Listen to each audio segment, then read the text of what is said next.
Yeah. Raider Nation. It's Friday night. You know what time it is. 401 Raider, Jeff on the mic. Let it drop. Yeah. Yeah. Silver and black when the lights come on. Another week, same pain, same song. But we show up, no matter the score. Cause the shield, it's different when you're born to roar. Bad calls, heartbreak, chaos on repeat. Still we pull up every time, still take a seat. Hit that chat, turn the volume to the top. It's Friday night, time for that mic drop. This is the Raiders, Friday night mic drop show. 411 Raider Jeff, yeah we let that fire flow. Rants, laughs, pain, you already know. Raider Nation ride or die till the end of the road. Mic drop, let the truth explode. Friday night lights and the nation's in control. Yeah, the East Coast, mic drop, let the truth explode. Friday night lights and the nation's in control. From the East Coast nights to the Vegas Strip, we vent, we rage, we joke, we trip. From blown leads, flags and coaching mess, to the fans who still scream RM with no stress. Leftovers cold, now the takes stay hot.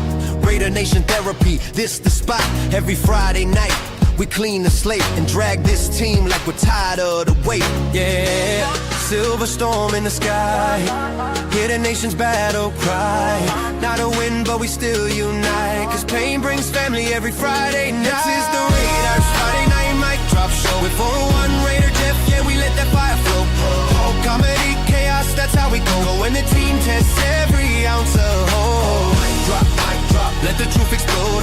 Friday night lights and the nation's in control. Mic drop, let the truth explode. Friday night lights with the nation in control. When the red does pop like the nation in control. Never mind, with the nation in control. When the week goes wrong, when the Raiders fall flat, we show up stronger, imagine that. So hit the light, take a seat, don't stop. It's Friday night, baby, it's time for the mic drop. Yeah, time for the mic drop.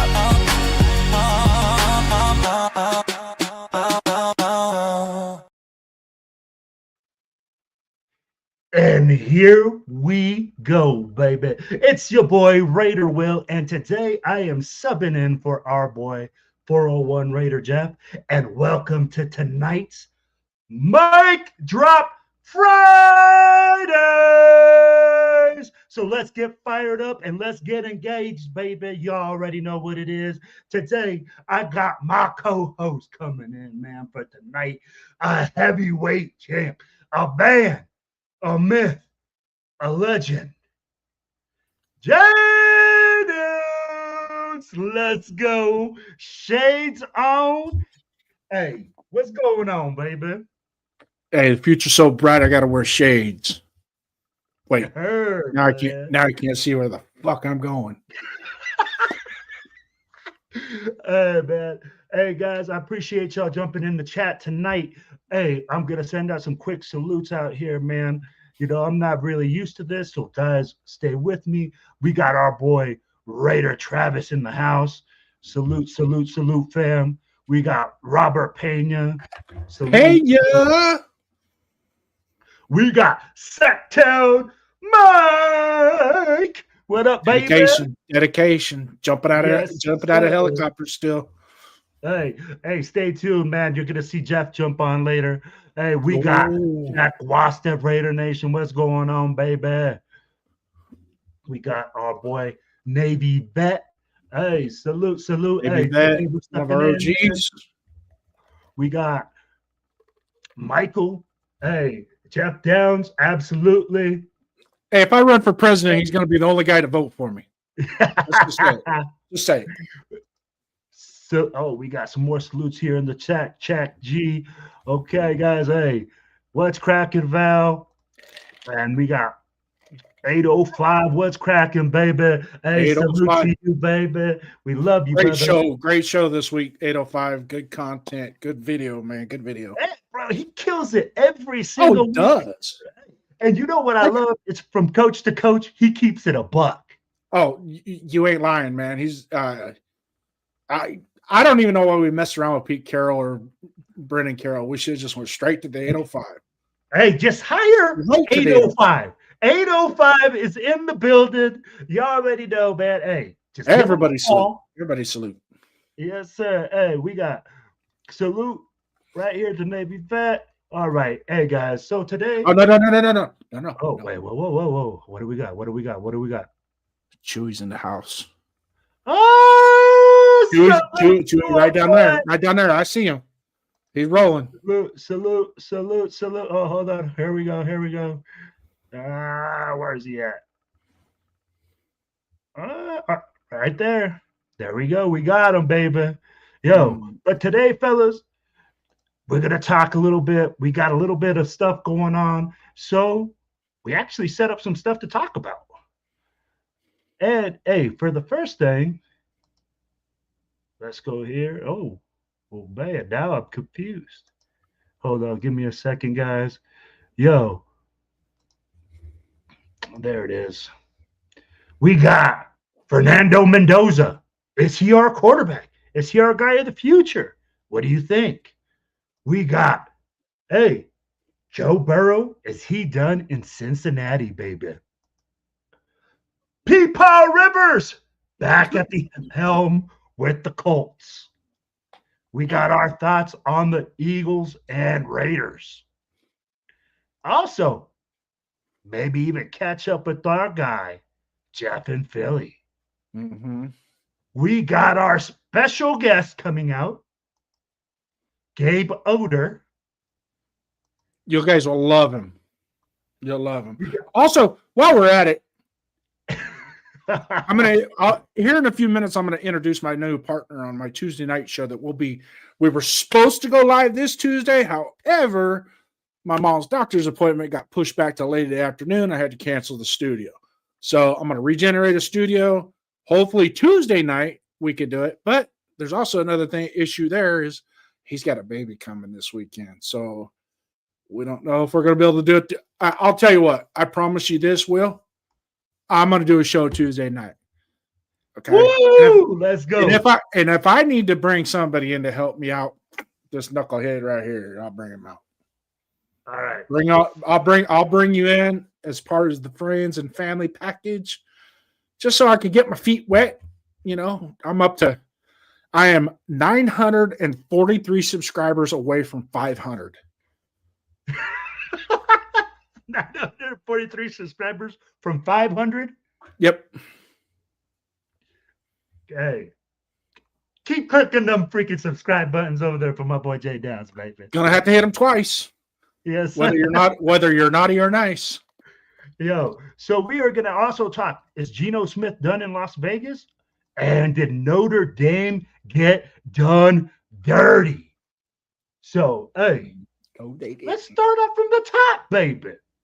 Yo, guys, is Fernando Mendoza our quarterback? Do you feel that he has done enough, Jay Downs? Do you think that this guy is going to come in and make the Raiders great again? Yes, he has. And yes, he can. It's just a matter of will he. I think I'll be quite honest with the kids, for real. He is for real.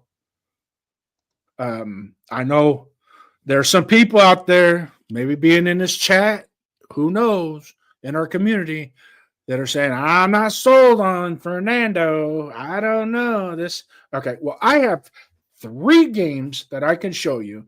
We can go back and watch it together, and that will tell you everything you need to know. The kid has got big game. The stage is not too big for him, and he performs. Is he epic? Is he going to be – I mean, let's just face it. How many of you in the chat watched last week's game, Ohio State versus Indiana? Raise your hand. Raise your hand. Will, did you watch the game? I watched part of the game. I'm not going to lie that I watched the whole game. I was telling Cheeto I'm educating myself on college football because I watch more pros than college, but I'm trying to catch up. So, yes, I watched part of the game. So, Did you watch the first play of the game? He looked terrible in the first. And for me, I'm going to tell you like this. In the first half, he didn't look so hot. He didn't look like the guy. But he wasn't bad. No, I even sent Cheeto a message. I'm going to tell you. I sent Cheeto a message telling him, are you sure? Or is this the guy that Raider Nation wants as their quarterback? And I was like, for real? But then he came back in the second half and he, man, made some throws, delivered. But was it in-game adjustments by the coach or was it that he delivered and made them? Stop. Did you see the first play of the game? Where he got walloped. Okay. Got the hell knocked out of him, right? How many quarterbacks do you know in the NFL today? Ours is one of them that would take a shot like that and come back and fight. And he fought. And the 3 games that I mentioned, I'll say Penn State, Oregon, Ohio State game. Go watch those 3 games and how, okay, it wasn't going as exactly to plan, and he wasn't like quote unquote lights out, but he kept fighting and he kept fighting and he came fighting. And when it came time, the stage was not too big for him. He went out there and he got the job done. Against Ohio State. Ohio State's defense is better than ours. Absolutely. Marcus Banks. My Marcus Banks is in the chat. Welcome, Marcus. Oh, Marcus Banks in the house, baby. Salute, baby. I know a guy. I know a guy right now that we could bring in here and will help us with the Fernando Mendoza talk. He's sitting backstage. This is going to be my partner coming up on Tuesday nights. Ladies and gentlemen, I want you to stand up, give a warm welcome to, he's going to be new to the 401 Raider Jeff Productions. None other than the one, the only, Donuts Duncan. Hey. Yes, sir. What's up? going on, brother? Hold on. Let me give you your.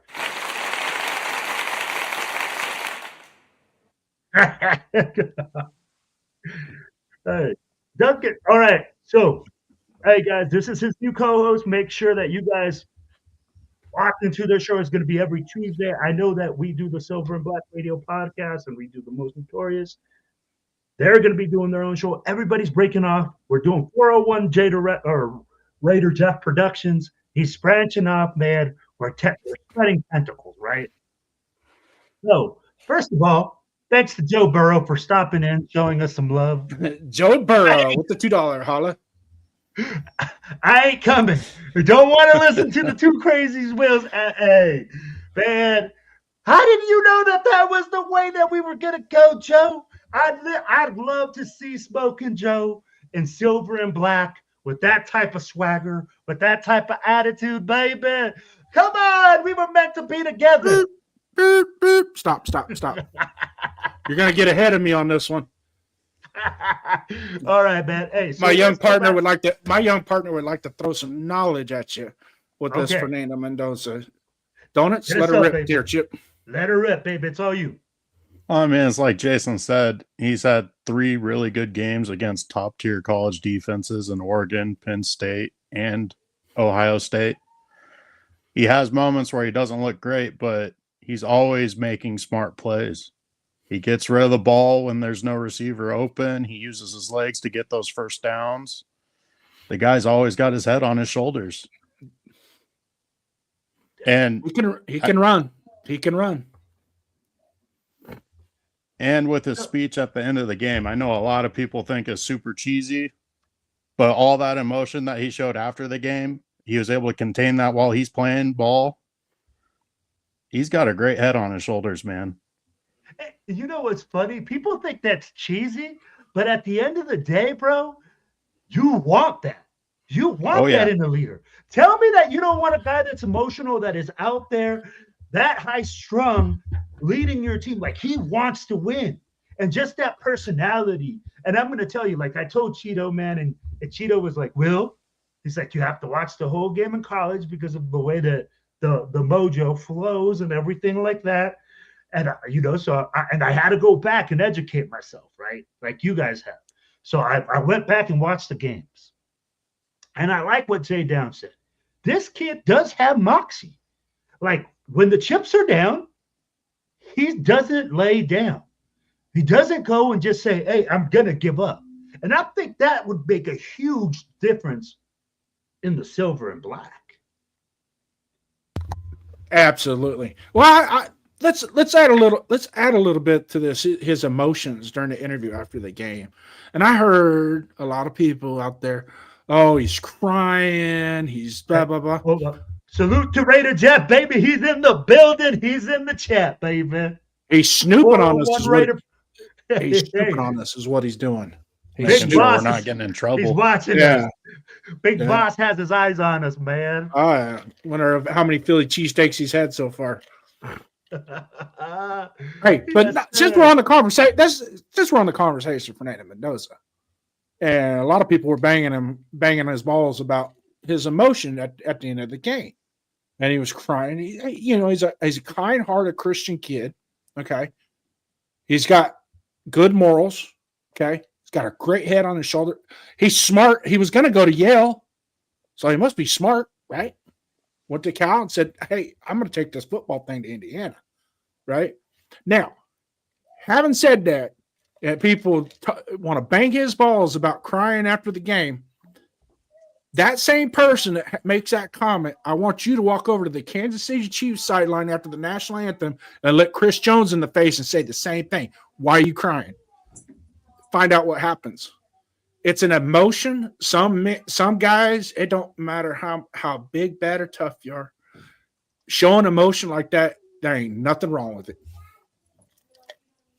No. And I mean, like, having an emotional leader is not a bad thing, right? Especially if they're what I love what Duncan said. He said he's able to keep it under control during the game. Look at how cool, calm, and collected he is down there, right below. Oh, yeah. He's almost like Fernando Mendoza-ish, right? He's sitting there calm, cool, and collected. Mhm. But the one thing I do like is what you said. He took a huge shot against Ohio State. And I'd be like, bro, his little brother had to come in. Mhm. He'll come in for a play and say, hey, and he came back out there and to stand in the pocket and to continuously deliver. And some plays I'm like, he looks like Houdini. But again, I go back to this, and we've talked about this with Jeff and everybody else in the group, right? Are the Raiders ready for a quarterback like this? I'd be like, we have to upgrade our offensive line. I'd be like, and you know that this guy will not be available to after a certain amount of picks. He ain't So going past one. I'd be like, you'd have to pull the trigger immediately at the very top. He ain't going past one. Absolutely. Here's the thing, though, is if he's there and we're at pick number 1, you take him. Like, you don't pass up the quarterback. You can keep building up the line this year and next year. Free agency, second round, third round. You can keep building O-line and protect them. You can keep your quarterbacks, Geno Smith or Aiden or whoever it is, bring somebody else in to take over for year 1 and let him learn. Like, he does not have to play his first season. Mm-hmm. Yeah. No, and that's where, oh man, you just said something so key, right? He doesn't have to play the first season. No. What a thought to just have a guy drafted and develop this guy and have patience. Real quick, I want to acknowledge my boy Shit Show Joe's in the building, baby. If y'all don't know him, you gotta follow my guy. He's hilarious, man. I love him. I'll see you in Houston, big dog. But I go back to it and I say, he can sit on the bench. We should develop a guy. I'd be like, the Packers do this all the time. And this is why the Packers always have a quarterback. Mm-hmm. They have a guy that they sit on the bench for 2 or 3 years and they say, okay, man, you think we wasted this pick. But then they come out and they have successful careers. So why can't we do that? Why can't we say, We hey, can. man, exactly. We can. We But can. now, let me ask you like this. Would Raider Nation be patient enough for that? I would. Yeah. If you have a plan in place, I know I have a little impatience as well, But if you have a plan in place, you have a coach, you have a system, and you're running it, and you're building and building and building and building, then yes, let him sit there and marinate. Now, if for some reason we can hit the lucky box and say bring in 2 or 3 really good offensive linemen, because that's really all we need is 2. Really, Parham's got to go, so we need a left guard. We got JPJ as long as we can keep him healthy, and then maybe a center or a right tackle. I really think a really good left guard, a really good right guard, and it could make Parham or not put him Meredith to where Meredith could be successful as a center. Okay, if he's got 2 really good guards blanket and boxing him in, he can. It takes a lot of pressure off of him as far as his blocking assignments and whatnot. But at the same time, if we bring in if we do it like me and Duncan has discussed, and Duncan's already hit on it, is be real disciplined. If that quarterback is there, you got to get him, because we can always get linemen 10, 12, 15, 18. And you can get a quarterback too. Don't get me wrong. A lot of our good quarterbacks, Josh Allen was the 7th pick and Mahomes was the 10th pick and, Lamar Jackson was the 32nd pick. I know, I get it. But sometimes in a draft, there's an absolute. And if you got to take, and if that absolute is there at your pick, you take him. No ifs, ands, or buts. What say you, Duncan? Well, another thing to add on to why you take the quarterback is coaching. We need a new head coach. Like, whether we keep Pete Carroll next year or 2 years, his whole contract, whatever it is, we're going to need a coach after him. Who's going to want to keep coming back coaching the Raiders when we don't got a quarterback? Like, you got to take that quarterback. Yep. And you know what? I just love what you just said, right? We have to find something that's going to be enticing. And that's something that we've all talked about. A quarterback of that caliber, that's young, that is coming in hot, and I'm a young OC, that looks a lot better to me than where we're at right now. Yeah. So I get what you guys are saying. And I mean, like, this seems so logical to me. And hey, what up, Adam Mayo? Salute to you, my brother. Much love. Hey, I hope everything's good in Austin, Texas, or down there in Texas. You know what it is. I'll see you in Houston, baby. In San Antonio. So, hey, with him coming on and adding him onto the squad and putting him in there, that entices me more as a coach. That lets me know that we have something to work with. That says, hey, man, you know what? I can go there. It almost makes it like, I'll explain it like this. The coach that went to Chicago, I forget his freaking name. Ben Johnson. Ben Johnson. When he looked at us, right? You're looking at the Raiders who have nothing. No draft picks, no nothing. And you see Chicago. Caleb Williams, a bunch of young draft picks, a bunch of youth movement. Bro, it's hands down why he looked at it and said, I want to go to Chicago. We had nothing to offer, bro. That's why Pete Carroll came to coach us. Pete Carroll was at the bottom of the barrel. Yeah. So, hey, Will, Duncan, we've been beaten on it, and we're going to beat on this topic for the next 6 months, right? Which one? Who are we going to pick? Who are we going to take? Who are we going to draft? Right? Everybody's going to have their opinion. But I think right now, I mean, it is open mic night.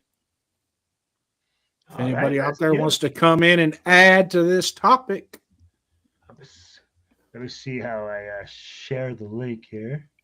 How do I share? I don't know if the skipper wants to come in. This might be too much for him. The conversation might be too much for him. Yeah. Hey guys, I'm gonna add this. We got this added to the StreamYard. If I don't see your face, I will not add you. Sorry guys, that's just the rule that the skipper has. We got to be able to identify who you are, and you guys are more than welcome. Yeah. And what we're going to do tonight, what we're going to do tonight as well is we're going to try and keep the stage at a minimum of 4. So during each topic, if we duck you backstage, don't take it personal. We'll bring you back on. Give everybody kind of a chance. We start running 5, 6, 7 people across the stage. It gets too convoluted, and we're talking over each other. And next thing you know, we don't want to. At this. Take Yeah, it well, easy on me. I ain't got that much more experience than you, but just having said that, we'll lay some ground rules a little bit. See if we can get this flow a little bit better, because I think when we do an open mic, a lot of times we can get some guys in here that have got a lot of solid information. I want my boy Adam Mayo. I want my boy 805 to jump on the stream. 805, come on, Jump on the stream, 805. fellas. If Hey, you got we you need got your it. knowledge. If you guys got a minute, we love you Yeah. guys. We'd love to have you on, man. Come on. Hey, let's see. Yep. Who we got? Anybody want to add on? Hell, Chewy, if you're bored, jump on in here. Sacktown.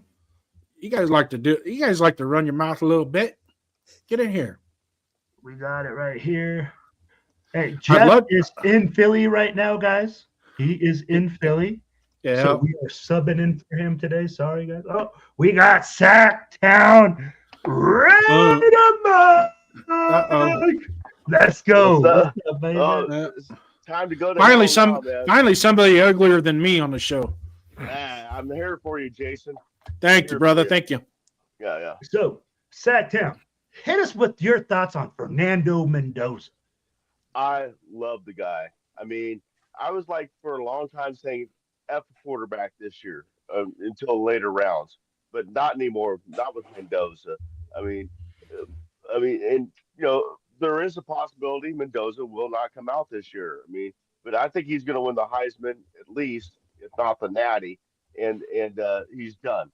He's coming into NFL. I would love that guy. And then I just want serious concentration. I'll stop because I was going to go into the old line, but Mendoza would love him. Would love his athleticism and everything else.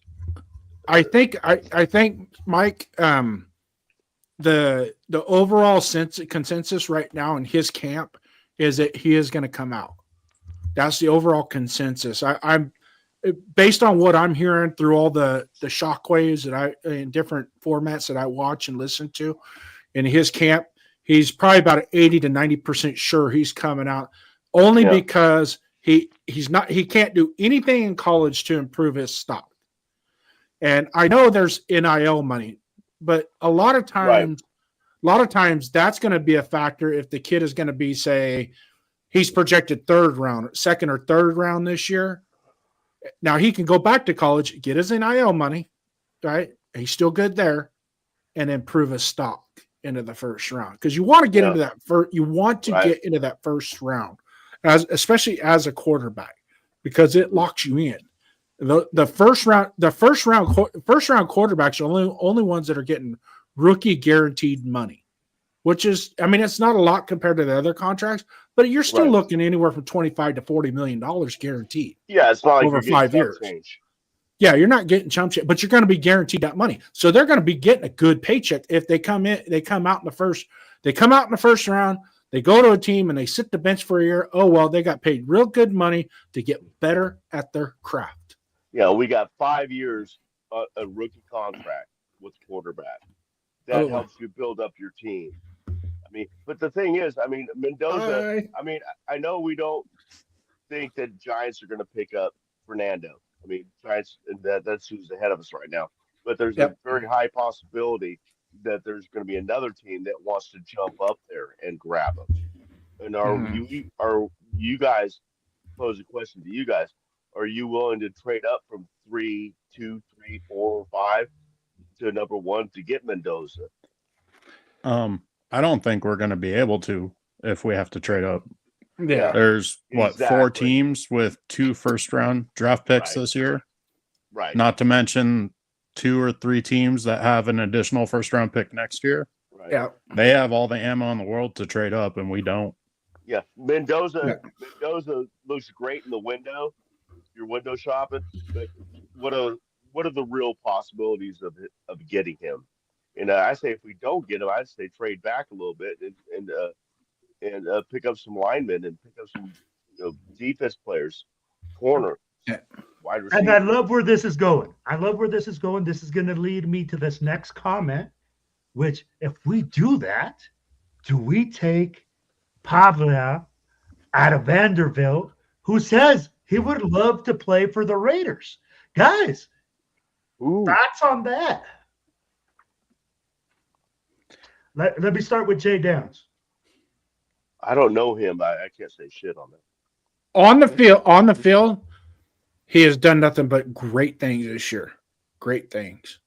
And he's and really between the lines, he somewhat has outperformed Fernando. He doesn't have as many touchdown passes, but he's got more rushing ability, more running ability. He's much more fluid in the running attack. Then that's not taken away from Fernando. Fernando is a very mobile quarterback. Okay. If he needs to tuck and get 15, if Fernando needs to tuck the ball and get you 10, 12 yards, get the first down and keep the chains moving, he's going to do that. Okay. I'm not knocking Fernando, but Pavia has a little bit more of an if. He has a little bit more of that. He's like a gamer. He kind of reminds me of Baker. Exactly. That's where I was going. That's where I was going with that, was with Baker, Yeah, because a lot of the defensive linemen have said he's a tough tackle as a quarterback. What say you, Duncan? I mean, that's pretty much as it gets. Is I compare him similar to Baker. Not quite as strong of an arm as Baker. And Baker had a lot more friendly of a system in Oklahoma, where Pavia's got a lot less weapons in Vanderbilt. So he's not my favorite, but I wouldn't be mad if we got him because he's definitely a gamer. And this is where the crazy part is, right?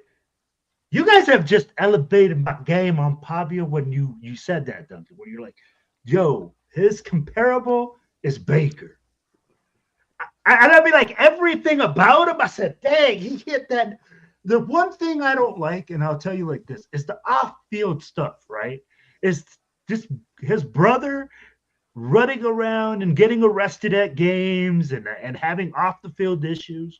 Now, that's not on him. I'm not going to say that that's him, but that's almost like a side circus that you have to deal with, right? You could just imagine how that side circus is going to be amplified in Las Vegas. Well, right? It's only an issue if he's not performing. Because, I mean, look at Mahomes and his brother. Mahomes performed, and his brother got swept under the rug. Yeah, I come from that generation. I don't care if you're reading a playbook under the jukebox light on a Saturday night drinking beer. As long as you show up Sunday morning and throw touchdowns and win games. Right, Ken Mike? Ken Stabler. Yeah. Yeah. I get it. Yeah. Yeah. Don't be a detriment to women. In other words, don't be doing stupid stuff like that. Don't be getting behind the wheel drunk, And but if like some of the other stuff off the field, some of it, if it ain't a crime, who cares? Who cares? That's his own. That's his own personality. But he comes from a different culture, different background, so he's not going to be as polished as a human being. But sometimes these guys grow up. Baker Mayfield grew up. Look, I'm going to ask you guys this next question, and this is another quarterback that's been linked to us. He says, not a Raiders fan, but what about Dante Moore?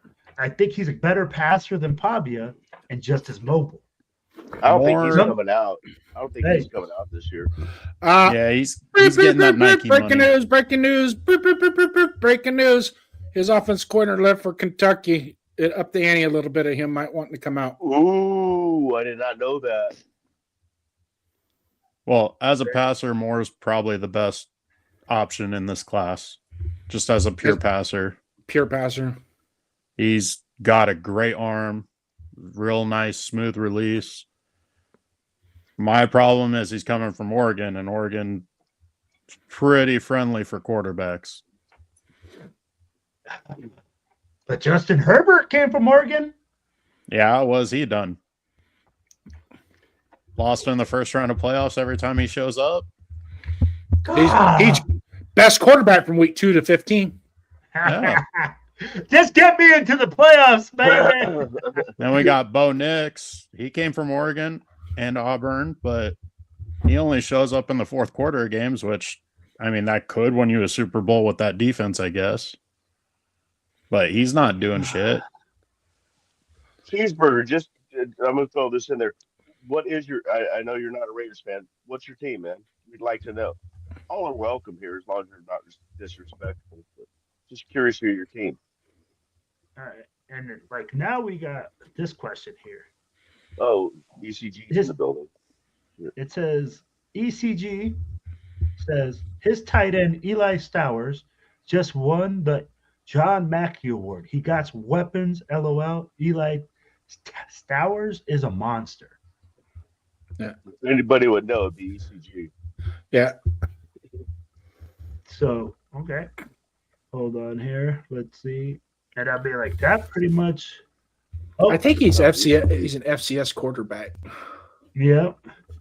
Dante is great, but the problem is his decision making, according to Ant Weiner. I can't even, bro. I'm sorry, bro, if I said it wrong, but Ant Weiner.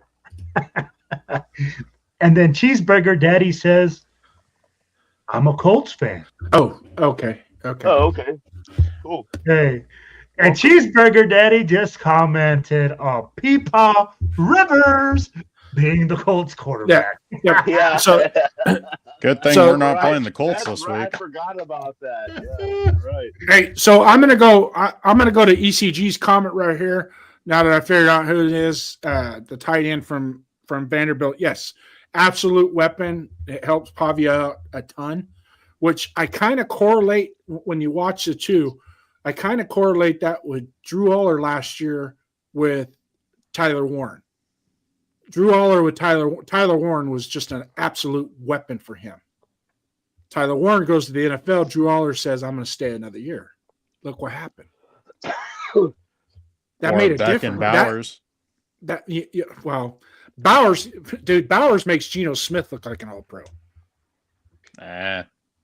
But let's, a quarterback's best friend is a tight end. It is. A quarterback's It is. best friend is a tight end. Absolutely. And Brock It- Bowers is a cheat code. Yeah. I mean, like, when you make you catches pair- like that, you're a cheat code. An underused cheat code. Yeah. You pair a good quarterback with a good tight end, Mhm. and all hell could break loose. Look, I mean, watch when Kelsey leaves. Mahomes is going to struggle. He's I going mean, to they already are. Yeah, well, they already are. He's already lost that. Kelsey's lost that. He's had some good games this year. Don't get me wrong, but you can tell that he's lost some of that. He's on the downslide, no doubt about it. Too much Swifty. Yeah. Or not enough. All right. One of the two. Hey, Yeah. guys, if you guys want to join the chat, I am putting the stream link in the chat. Make sure that you guys hit the like, share, and subscribe buttons on each one of my guys' links. We got Jay Downs, we got the Silver and Black Yep. Radio podcast, we got Dunkin' Donuts down there, we got our boy Duncan. Where's the flag? Where's the flag? Where's the flags in the building? Flags in the building. Where's the flag? One of our OGs, man, from the 401 Raider Jeff side. What's up, Weathers and Flag? How you doing, brother? I haven't seen you in about a week or so. Well, yeah, we like to call him WTF. Yeah. What the fuck? Yeah. Yeah, what the fuck? All right. Salute, brother. my brother. Salute, my brother. Hey, so let's go ahead and wrap up the Fernando Mendoza thing. Yep. I'm gonna throw Let's my move 2 on. cents in. Let's see if we can get a little fire out of what I got to say. But we all know a good meal, you pair it with a good bottle of wine, right? If we get Fernando Mendoza and we build a good meal, offensive line, you got a nice, you got all the entree and all the fixings to go with it. that bottle of wine that I think can uncork it. Rorschach. Brian Dable, OC.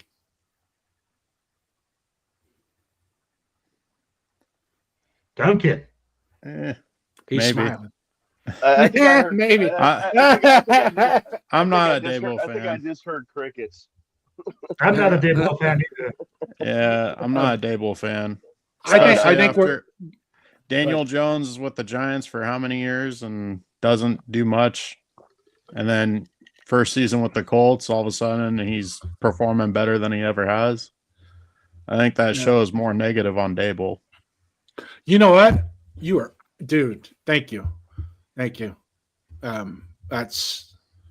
a good point right there. That's a good point. Hey, so I'm going to put it like this. I think I love the idea of drafting a young quarterback, putting him on the bench, letting him develop and grow. If this is the way that we do it, though, I am with Jay Downs. We need some sexy war daddies up front to protect this young man. And Yep. that's the first thing we need to do is upgrade that O-line. And we need to upgrade our coaching there. Because honestly, 805 that's in the building knows that coaching right there is freaking just straight disrespectful. I'll be like, you can't even freaking call that coaching. It's an embarrassment. Our guys are not making adjustments. They're not getting taught. They're not developing. So at the end of the day, we need those war daddies up front. Well, yeah, I mean, for one, get rid of, Carroll Jr. and Brennan. And, I mean, we have Philbin. I mean, Philbin did better than Brendan Carroll's doing. I mean, and I like the center out of Baltimore, Linderbaum. I mean, free agent this year. That's going to be a bidding war. Yeah, it's going to be a bit Hey, more, but man, Back up the Mack truck and show him the money. We have the money. Well, they can also franchise tag him. Yeah, that's Yeah, but they're turning down it. Doesn't he have the 5th-year option? Does And he have the 5th year? And they're not negotiating with. They're not doing anything. Yeah, I thought he was going to be available by the end of the year. I think so, but we'll have to wait and see. We'll have to wait and see once free agency opens up if he's still going to be. I mean, if he makes it to free agency, then we'll see. But can you see Linderbaum as center, JPJ as right guard, and then Caleb Rogers, who's also doing good at the other guard? I'd move JPJ to left guard. Move JPJ Move him to left guard. and leave Caleb at right guard. I can see Yep. that Yeah. too. Yep. And that would, other than DJ Glaze, I mean, we're fucking set on that line. I mean, not depth wise, but I mean, at least we have 4 starters. At least a couple of them could play on another team, in the NFL. If we were to get Linderbaum, I'm just saying if we were to get Linderbaum. Yeah. It's a big if, yeah. Okay, and then we go into the draft. We had the number 1 pick. Let's say we had the number 1 pick. Right now, we are in the driver's seat for the number 1 pick. Okay, Right. If we get the number 1 pick, we take Mendoza. Okay. Mm-hmm. Now we're going to build that offensive line. Let's just say the only one we signed is Linderbaum. Okay. The second and third round should be at least the best available guard or interior lineman and the best available defensive tackle. Period. Right then and there. Right. Okay. And then in the third, now if we could fill one of those positions, now we got to address the back end of our defense as well. Oh, by the way, we're going to need a wide receiver too. Yeah. So in all essence, there's 23 open we're going to have 23 open contracts expire at the end of the year. Right. 16 positions we have to fill. Just in free agency. So that $112 million that we're going to have, it's going to go quick. And for us to make we have enough wiggle room for maybe 1 or 2 splashes, but you got to hit. We cannot be doing this, getting somebody else's Randy No Moss. more Kappas. Yeah. No more Well, capital. no more Christian Wilkins either. Yeah, absolutely. Well, So- so ECG just hit us with something. He said Ravens already said they had some contracts they had to take care of, and both sides want to stay in Baltimore. I don't expect Linderbaum to leave. Yeah. Wow. I don't either. ECG. There's going to be some nuances in the Yeah. contract negotiations that we're not privy to that may cause them to hit the free agency market. But I could really see them before free agency opens. I can see them even at the 13th hour or the 25th hour signing him to a contract. So that's hard. You just don't let guys like that walk out the building. You can move money around to get the guy signed. So you just don't let guys like him walk out the building. You just that is so detrimental to your franchise. You know, I can see if there was some exaggerating issues with him off the field and even on the field and locker room that would have them be hesitant to sign him to a lucrative deal. But that's not the case with that cat. He's going to earn every penny he gets. All right, guys. So, hey, Roshan, he's like young head coach with the young OC and DC coordinators with Mendoza, plus draft capital and free agency. That's exactly what we need. And we couldn't agree with you more. We talked about it earlier in the show. Now, guys, let's move on to the next one. Hey, is Smoking Joe Burrow done in Cincinnati? He sure sounds like he is. I mean, like, to me, if he's done, right, if he's really that sad that he's not, you know, I don't know, competitive or he really lost his mojo. Smoking Joe, you just need a little change of scenery, baby. Come to Las Vegas. We'd love to have you. We'll re-energize you. I'll be like, hey, guys, this is a guy that I couldn't believe it. If we would had the ability just to get him, I know this is a big hypothetical, but guys, it would be a dream come true to have a guy of that quality come to the silver and black. Now, of course, he would have to be done in Cincinnati. So, Duncan, what do you think? I mean, he's a great quarterback, but I don't think we can try to get him. He's going to be way too expensive for us to get. With all of our issues on the O-line, he's switching the Bengals' terrible O-line with our terrible O-line. So it's like we would have to absolutely nail free agency on the O-line, which we can't do if we're paying Burrow. And then we got to draft the O-line, and, well, guess what? We're probably going to be missing our first and second round pick. So we're not getting a top-tier O-lineman. Yeah. Is it necessarily going to cost us our first round pick? I don't see how it wouldn't, even if we traded away Max. I would not pick. Would you trade the number one pick for Joe Burrow? No. And that's the only pick you're going to give up is the number one pick. No. If that's the only pick, then yeah. I wouldn't. I would. Yeah. I mean, he's coming from a situation where he's already been sacked over 200 times in his career. I mean, he's blown up. Does he want to come to a team that is giving up that many sacks per game and shit? I mean, that's gonna. Now let's take a situation in Cincinnati. They don't have the ability under the salary cap to refine that offensive line to suit him because they're paying him, they're paying T. Higgins, they're paying Jamar Chase, and they got Trey Henderson. Right. So with those four people right there are sucking up so much of their salary cap, how are they going to be able to backfill their offensive line? You know what I mean? And they're not doing. And I don't know how their scouting department is working, but I don't see them drafting any linemen in the near future. But if we were to give up, let's just hypothetically, Cincinnati wants Fernando Mendoza more than anybody else in the draft, and they're willing to give up Joe Burrow, and all we have to do is give them our number one pick. They give us Joe Burrow, and that's it, straight across the board. Bro, if you said a number one draft pick for Joe Burrow at this moment, it's hard to pass up It is. It's hard. I'll be like, do you You have see the what known he does with the versus Bengals? the unknown. You have I the mean, known versus the unknown. Known Oh, versus the unknown. wait a minute. Hey, hold on, guys. I have to shut it. Hey, the captain of the ship is in the building. Oh The my God. skipper, El Capitan. 101 Raider. Yeah. What's up? What's up? Can you hear me okay? Yeah, you got too much background noise. Good. Oh, yeah. Good.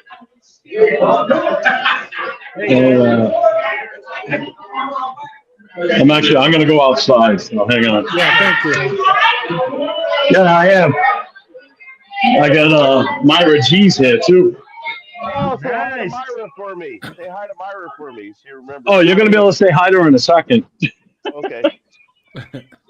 Hang on. I'll take a hit with her. I'll smoke a hit with her. If y'all gonna eat, y'all eat out there. There ain't no food out here. Damn it. So There we go. if we're gonna get some fucking food, and then I meet y'all down there, I'm There we gonna go. get the whole fucking posse out here, bro. The fucking truck doing his shit right now. He's doing his podcast. Yeah. The posse. is- Now I'm hands free, baby. Hey, where we at? Yo, we live, baby. What up? What up? Raider! Rich, he's the VP.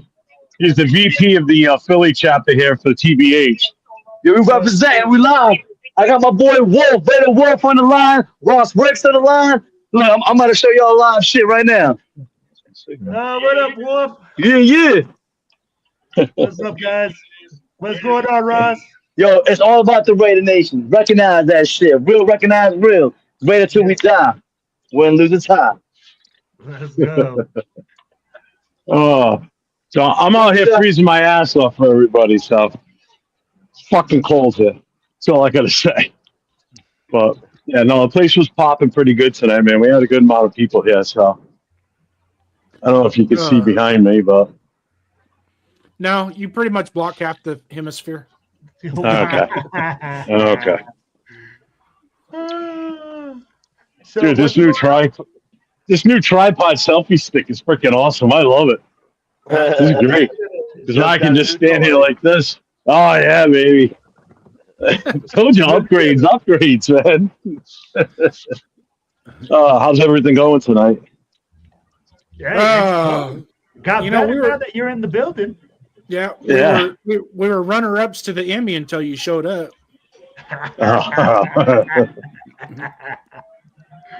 We're trying to There we do go. our best to do you right, man.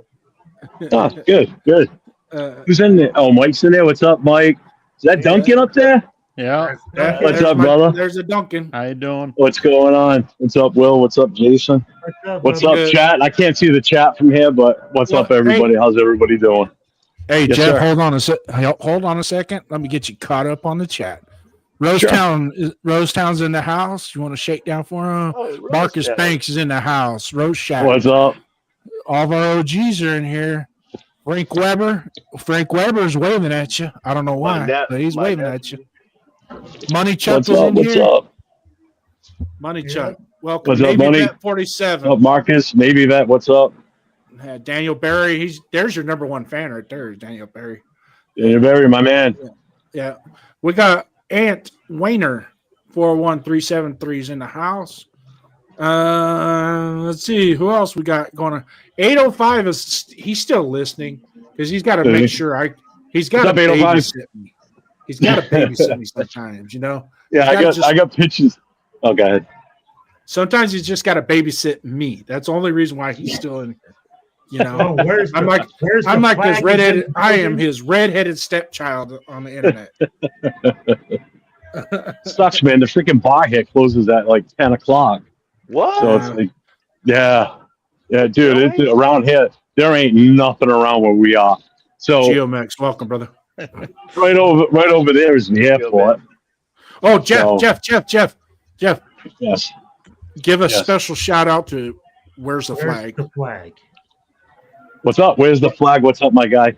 What happened? WTF? Because he's on fire, man. Oh, He's on fire tonight. well, when you say a special shout out, I'm thinking, oh shit, what happened? Yeah. What's up? Where's the flag? He's here with us. He's here with us. He's on the liquor store run right now. He's on a liquor store run. There you go. Well, I thank you guys for holding down the fort tonight. I really appreciate it. Once I'm back up in the room, once I'm back up in the room and settled in, so we're probably going to go about 6-7 hours tonight. So I don't care. Yeah, I know you don't care. We're give two shits. with Will and Duncans is up there going, no, I ain't doing no 6 or 7 hours show. Let me tell you, man, that 8-hour show that one night, and it just so happens my wife's in Disneyland. So guess what? I don't have to watch movies tonight. So I'm all about the 401 Raider Jet Productions tonight. So hey, wait a minute. So does this mean this you broke Duncan's cherry on here? This is first time coming on live? Yeah. Tell him a little bit about yourself there, Duncan. Nice. You can tell him to piss up a rope too if you want. I'll let you. Yeah, I don't care. Yeah, but no, I'm not doing no 6-hour show tonight. I got a 2-year-old daughter, and I gotta get my rest for when my son's born on Sunday. Hell no, I don't blame you. What? You guys not on the way? Yeah, man. Yeah. Congratulations, man. Congrats, man. What's the definitely. due date? What's he do? What was that? When's the due date? When is he due? Either Sunday or Monday. Oh wow! Yeah. Nice. Congrats, man. Congratulations. That's why Jason was brother. saying he might have to do his show solo on Tuesday if things don't work out for him. All right. Yo, so Jeff, let me get your thoughts on this. Go for it. So we were just debating. We were said, hey, Joe Burrow says he's done in Cincinnati. I know. I saw that. Cincinnati was about to trade if they asked for our first round draft pick for Joe Burrow straight up. No other stuff. Do you do it? Yeah. Yeah, I do. Okay, I'm the only one then. I do. You know why? It only works because thank God free agency before the draft. If we get Lindenbaum here, if we can finagle that somehow and Baltimore doesn't somehow work a contract that he's happy with and he stays there because they still have first rights. If we get him here, without a doubt, man, you pull that trigger and pull that trigger hard, baby. We were actually talking Definitely. about Lindenbaum before too. I think that's the other key. You get them two together. You got JPJ back. You got Rodgers, who's looking decent so far. You've got Colton Miller in there coming back fully healthy. And now you just need one more piece. It depends on how Glaze turns out. Again, I'm telling you, I still think the offensive line it's the coaching that's the issue. You still got the players there. You know, you get rid of Kappa, see you later, all that. I think he should pull the trigger. I'm all for it. All for it. Yeah, and I agree. I don't think any coach can help Kappa and Parham. Meredith, on the other hand, there's something that we can work. I think we could work with Meredith, and if we pair him with two really good guards, Rodgers and JPJ. Let's say Rodgers takes a giant leap towards the end of this year, and JPJ, you pair those two guards. I think Meredith can hold down the center spot, and we can have a really, really good interior line. But we need a coach that can coach them up. I say we can't get Joe Burrow because of money. How many empty spaces we got filling free agency in the draft? 26, you said, Jason? We have 23 expiring contracts. Yeah. 23. Mm-hmm. Okay. And we have probably about 110 million going into next season for cap space that we can spend. Mm-hmm. Joe Burrow takes 55 million of that. And then if we do get a Linderbaum, he's probably going to be looking around 18, 20 million a year. Yeah. That's 75 million right there. And that's only 2 spots. Yeah. And then we got 10 draft picks, and they'll probably cost us about 8-9 million if we keep all of those players. 11. We should have 11. Yeah, we keep. Yeah, We are That's also just gonna it. be picking up more Like, money as some of these free agents are released. We're also be picking up more cap space. Yeah. Well, no, that I did a in a Discord Jason and I are in, I broke down how much cap space I think we're projected to have after all the free agents leave and everything. Okay, what was that amount? I think we're going to be sitting around 110 million. Oh, I'm gonna go back inside for a minute because I'm freezing my nuts off out there. Let me no see way. how loud it is. Yeah. Hey, so Burrow is a $40.8 million cap hit. Hey, Jeff, turn your mic off. Your background's killing us. Yep, I got it. I got you, Jeff. Yo. Oh, wait. We got somebody saying hello. Hey. Oh, Mama Don. Mama Don. Yeah, Mama Don. Believe me this. I'm gonna mute you now, Jeff. Oh man, that's blowing my ears out. Yeah. So Geomex says Burrow is a $48 million cap hit. That's for this season or next season? Next year. That's what he said. I don't know if it's for this season or that It season. should be next year. And you know we can adjust that too to get some of that money back under the cap. We could adjust it, but he's got to be willing to also. Yeah, Absolutely. I'll be quite honest with you, since I'm at the top and in the middle, so everybody sees me first before they look left and they look right and they look down. I'm gonna be quite honest with you. I would love to have Joe Burrow. I think that'd be a great idea if it's only one pick. I know God and family said, let's be real, it's going to be more than one pick. But if you have the number one pick, it's worth more.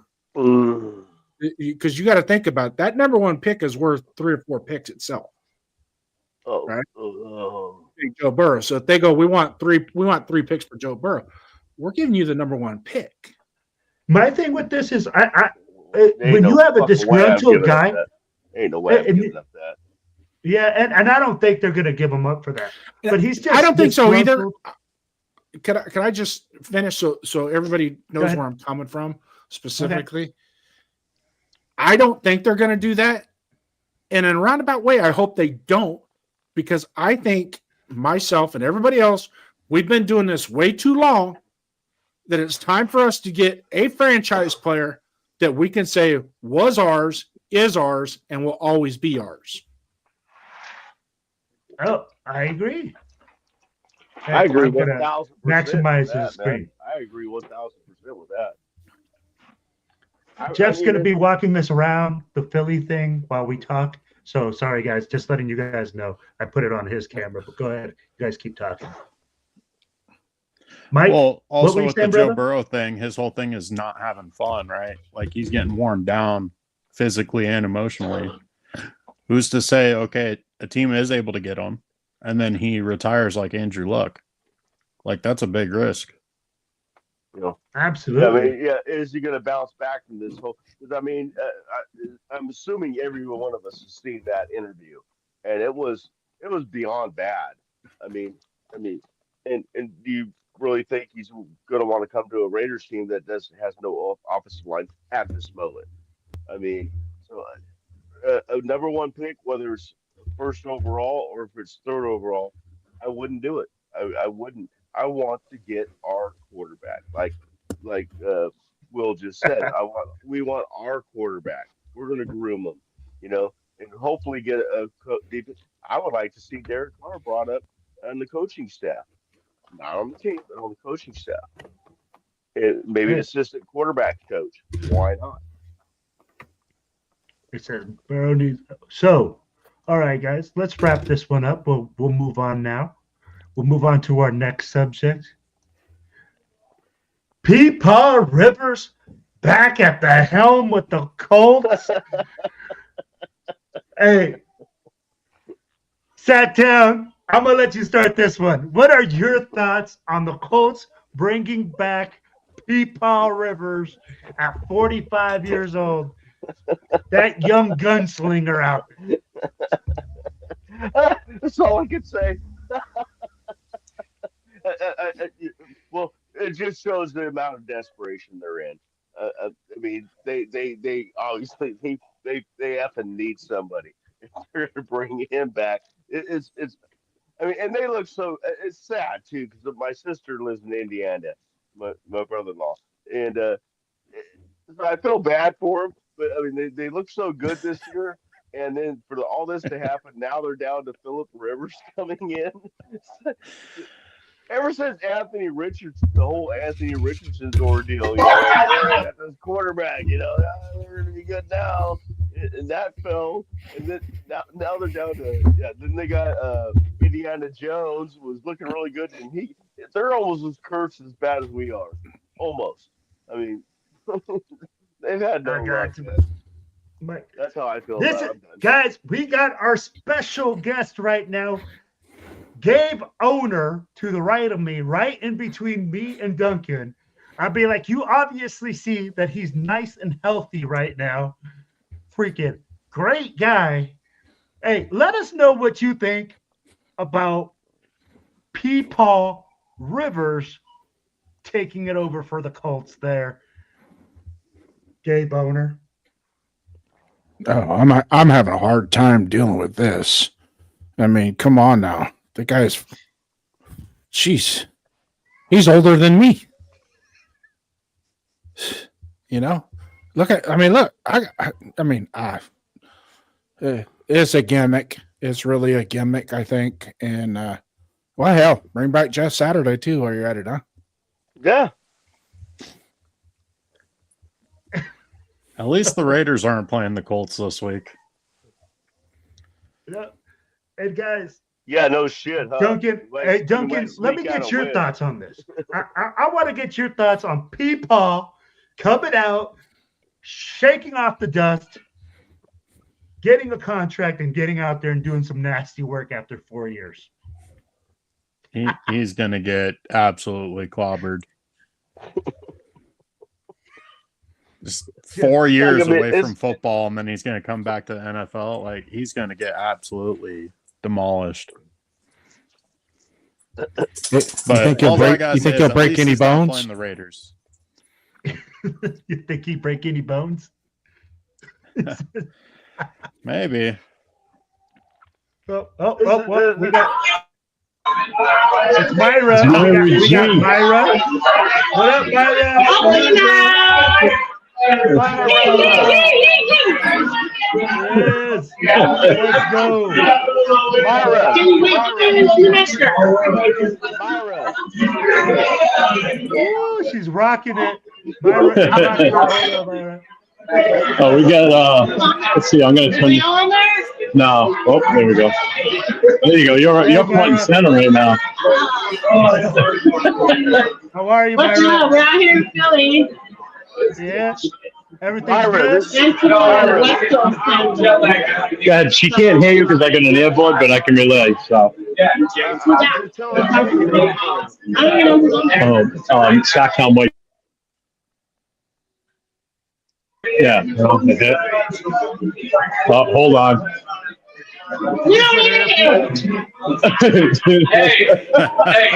Captain Crunch. Oh, that's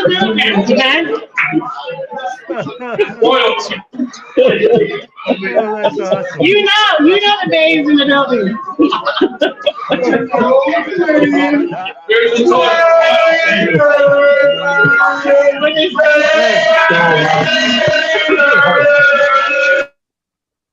Oh, Raider fans are uncontrollable. Bunch of Raider fans uncontrollable over there. Sorry, Jay. I know that's kind of loud. Hey, look at this, man. Hey, I'm going to leave that picture. We are live from the – look at this, baby. We got Marty. We got TMBC in the house live, baby, representing. Hey, much love to them. Looks like it's good time. But, guys, like we said, Peepaw Rivers. Duncan, I agree with you. For me, people, oh, look at that. Hey, I love the flag. I love the, hey, there we go. What's up, Marty? What's up, family? Hey, tell them Raider Will says what's up. It's all love. Hey, Raider, you're live right now with everybody. Raider Will's in here with us, too. Hey, ask him what's the score of the game tomorrow, Marty. What's up, Will? Patriot Raider here. God bless you, brother. We love you. Wish you were here. Let's go, Raiders. We're here representing. You're here in spirit, brother. We hope to see you soon. Patriot Raider out. Yes, sir. Hey, much love, my brother. Much love. Yeah, but it's All right. So, all right. I'm gonna hey, real quick. I'm gonna log off for now. I'll probably pop back on when I get it back up into the room. Yeah. Hey, work up on your makeup a little bit. You know, blush up there. How about you, my balls? How's that? Hey, get up. Hey, you got to get up to your room quickly so you can take this sample. Oh, Get nice. back up. Yeah. All right, Jeff. All right, guys. See you later. Thanks for doing this. I appreciate it. Hey, whoever sent that super chat, I'm sure it was accelerated. Thank you very much, brother. I appreciate that. And I'll be back on in a little while, hopefully. Later, everybody. Good night. All right, now we're going to end the show. Honestly, was. Right? Hey, but Peepaw Rivers, right? Coming in for the Colts. Man, this to me is a sign of a desperate team. Because honestly, I'd be like, you had Anthony Richardson, you're signing just whoever is coming up. At 45 years old, what can Peepaw Rivers do for your team? What can he really do? And a lot of people are going to say, hey, this guy is a gunslinger. He's more of a mental guy with the quick release that's going to get the ball out quickly. But guys, do we not realize this guy hasn't had live reps in 4 years? Yeah, much less with the receivers he's throwing to right now. Exactly. He has zero chemistry, zero ability to communicate with these guys. The hand and arm signals ain't the same. I'd be like, what are the Colts thinking with Peepaw Rivers? They're desperate. They have nothing. They have no other choice. Hey, it's just like really need to make that playoff push. It's just like it was when we had Hugh Jackson and Jason muted. Campbell. Yeah, there you go. Am I muted? No, I can hear you. Oh, I can't hear Jason. Can you hear me well? I can hear you. Hear you. I can hear you. All right. Well, anyways, it's the same. It's the same circumstances what we were in when Jason Campbell went down, and then they brought Carson Palmer in. We had a run going, and you figured, let's go get this veteran that's sitting on a couch, see if we can come in and keep this train moving. Yeah. Hey, right now, Peepaw Rivers might come in and outdo Geno Smith. I think like Duncan was saying. That wouldn't surprise me. Hey, I'm telling you right now, if the Colts played the Raiders next week, I would be sweating bullets if Peepaw Rivers was back there. He might go for 50. He might drop a fat 5-0 on us and make us look that bad.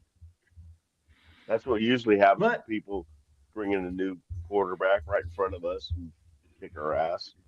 Yeah.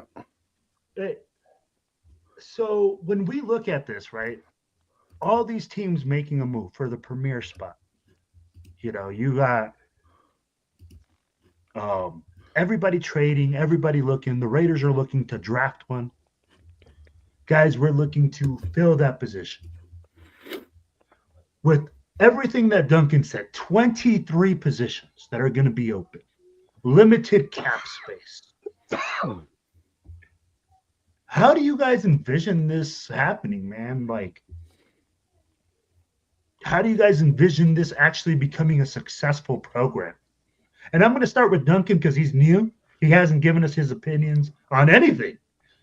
Oh, he has. So, well, now he has, but I'd be like, I want his opinion on this. Oh, you want the whole book? How do you fix the Raiders, Duncan? What is your methodology to fix the Raiders? I want to know. Well, the way I look at it is Spytek's going to be here for a while, so I kind of try to guess what he's going to do. And he's kind of already gave us this formula. He's going to go out and try to get some free agents that give him those 1 or 2 year contracts that are cheap, prove it deals. That's going to fill up the majority of our roster right there, or the 23 spots. And then draft wise, apparently he likes those athletic guys that have good heads on their shoulders. He's not worried about taking guys that need some coaching up like Grant and Rogers, Thornton. He likes those athletic guys.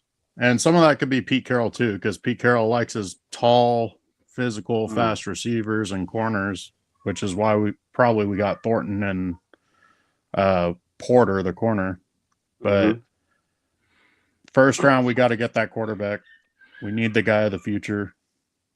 Second, third round, either O-line or you got to get D-line and linebackers, because we really need to shore up that middle.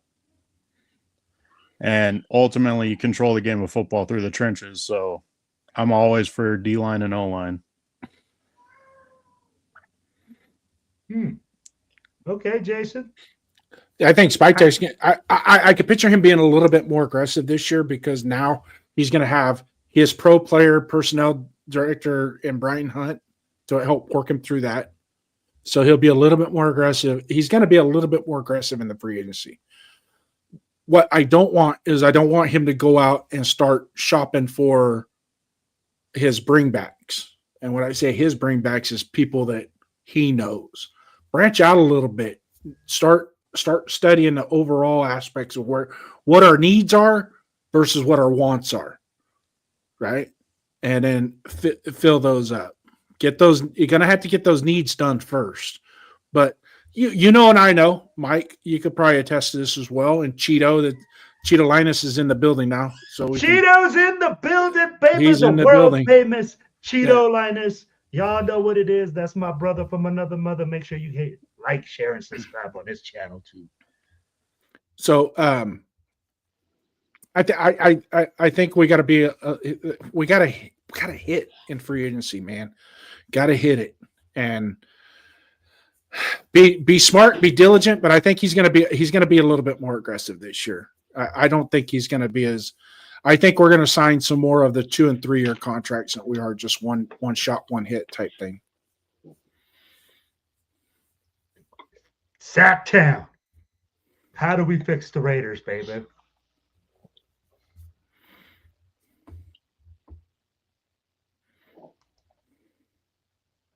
He's thinking. No, he's on. Hey, I can't hear you there. Mike. I muted myself because I kept saying stuff while you guys were talking, so I muted myself. So, forgot to unmute. My bad. My thoughts is I'm still in the realm. I think we're gonna screw up and at least win one more game. I don't know if it's against Philly or Giants or even Kansas City. If Kansas, who knows? I think we're going to fuck up and win one more game. And I think we're going to be around 3 or 4 or 5. I would rather trade back a couple picks. If we can't get Mendoza, I would rather trade back, build up, which is, we talk about Spytek. That's his thing. He loves trading back and picking up more picks. And we need so many fucking positions right now. We need everything but a punter or a tight end. That's it. I mean, and a long snapper. So we need everything. So I would like to see, my plan would be to take that our first round pick, trade it back, not a ton, but to somebody that, wants to get up there where we're at 3, 4, 5, and was willing to trade us, for a couple spots later, and then pick up maybe a second and a third, maybe something for next year, and start, because we have so many holes to fill. That's how I think we do it. And I think it's offensive line, and another cornerback and a wide receiver. That's my thoughts. All right. Hey, so Cheeto, what is late to the show, guys? We talked a little bit about Mendoza. Let's catch him up. Thoughts on Mendoza? Jason, give me a quick rundown of what your thoughts are on Mendoza. I like the kid. I like him. I think he has all the intangibles that it takes to be a successful NFL quarterback and a franchise quarterback. Now, whether or not he can get us to that upper echelon, nobody knows. You really don't. Nobody knew that Patrick Mahomes was going to be the Patrick Mahomes we see today. Josh Allen came out of Wyoming. Nobody knew he was going to have the success that he's having. Nobody knew Brock Purdy was going to be Mr. Irrelevant and have the success that he's had. So it's always an unknown. That's why I'm not a fan of tanking, because you just don't know. What intangibles does he have? Number one, he's got a very good head on his shoulders. Okay. His anticipation throws are spot on.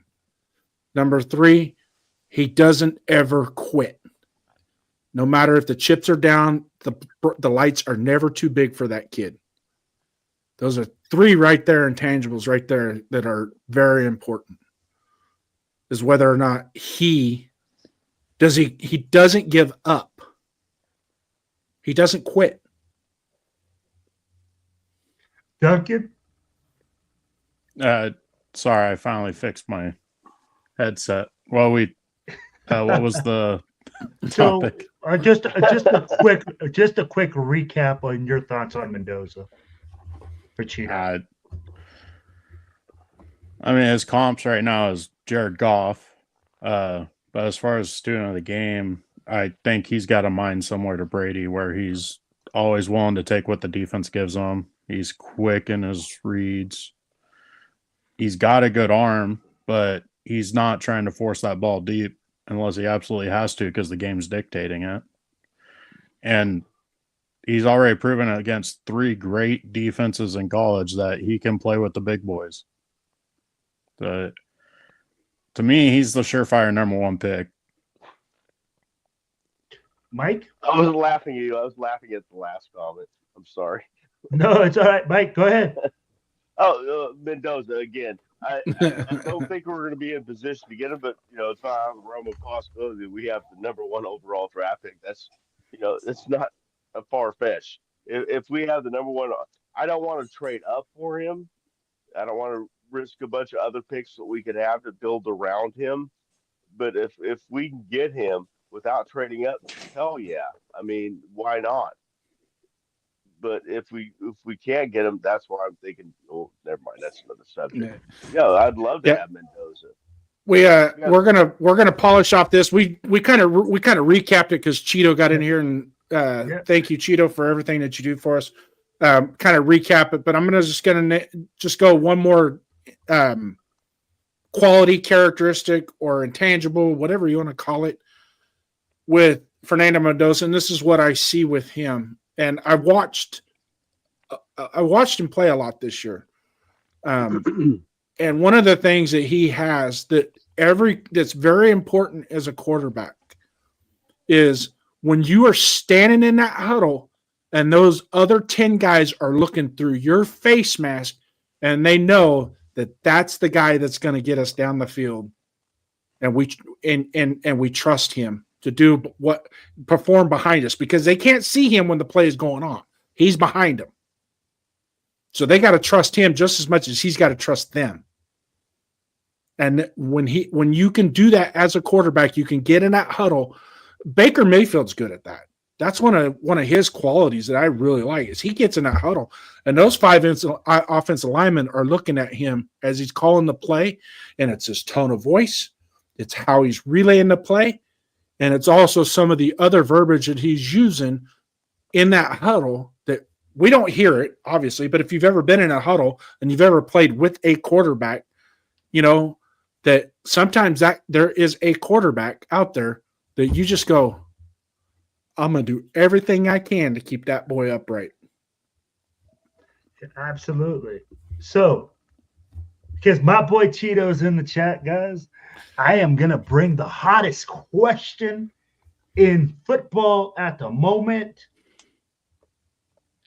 Did Notre Dame get done dirty by college football championship? we go. Oh. Hey, if you guys want to join the chat on this one, please let me this know. ought to be- I mean, I'm like ready, this man. I'm a is huge- the hottest one in I'm a football huge right Notre now. Dame fan as well, like Leo. I mean, me and Leo. That's one of the ways we got to know each other because of being Notre Dame fans. Yeah. Oh, I got Okay. all kinds of shit I can say about this. I don't think so. I don't think they got done dirty either, but it sure is funny watching Notre Dame fans riled up, lathered up. We got Okay. screwed. We I got am riled screwed. up, man. Jason, Yeah. I will start with you. We draw. Okay. Jason, I will sorry. start with you. Let's get it. Let's go. Yeah, let me settle down. Mike, settle down, Mike.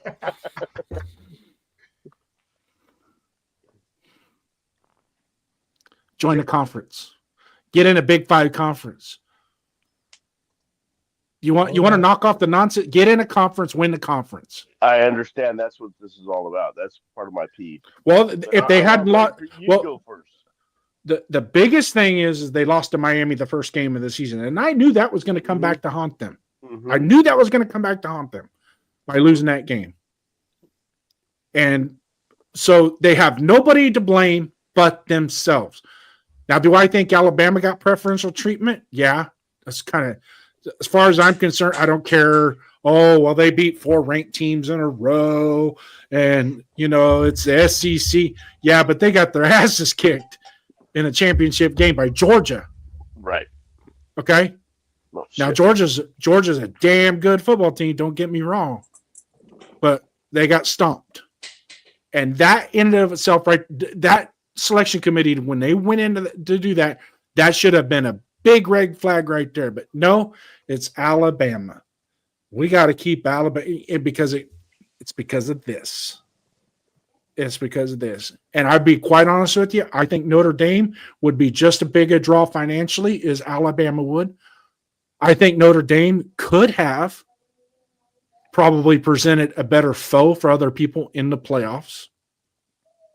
But you also got to take into consideration they did that last year and they totally pissed down their legs in the championship game. So what do we do? What are we doing? Now, I myself don't think that a top 5 like James Madison or Tulane, I think they should be waiting at the end of the line. And if there's room for them to get in, then we bring them in. Right? But at the same time, Notre Dame has nobody to blame but themselves. What say you, the rest of you? Okay. Duncan, let me know. Did Notre Dame get done dirty? Floor is yours, my brother. They didn't get done dirty. Ultimately, if you want in, don't lose. I mean, they lost to Miami, and that was probably the best team they played all season. Like, they didn't get done dirty. But that's all there is to it. Okay. Mike. Had to unmute. I had to unmute because I couldn't stop myself.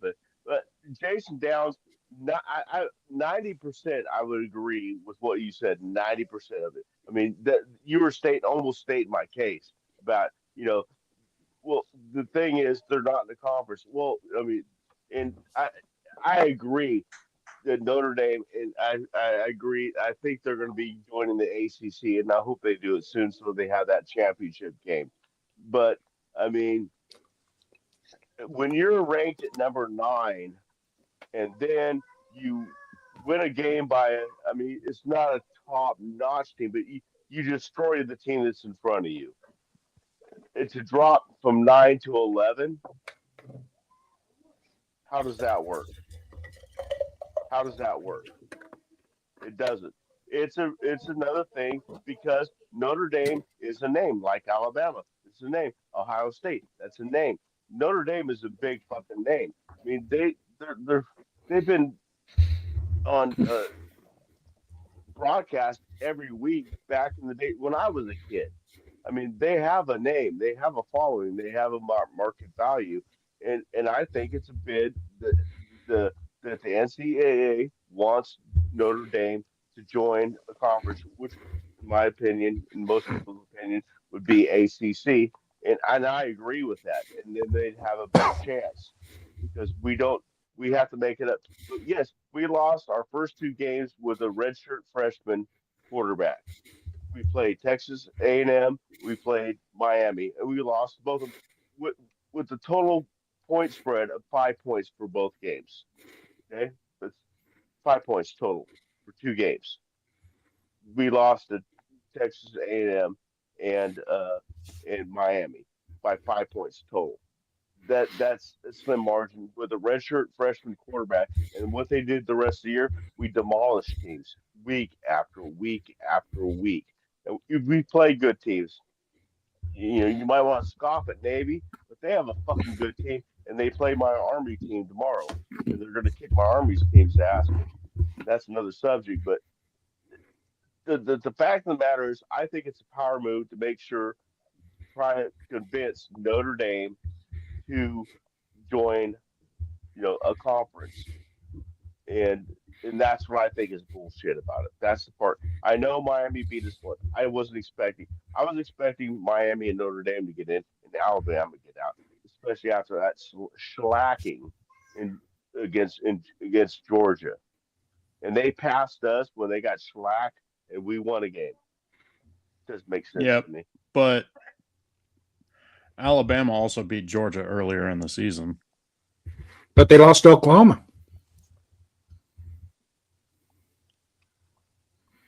Can I just put it like this?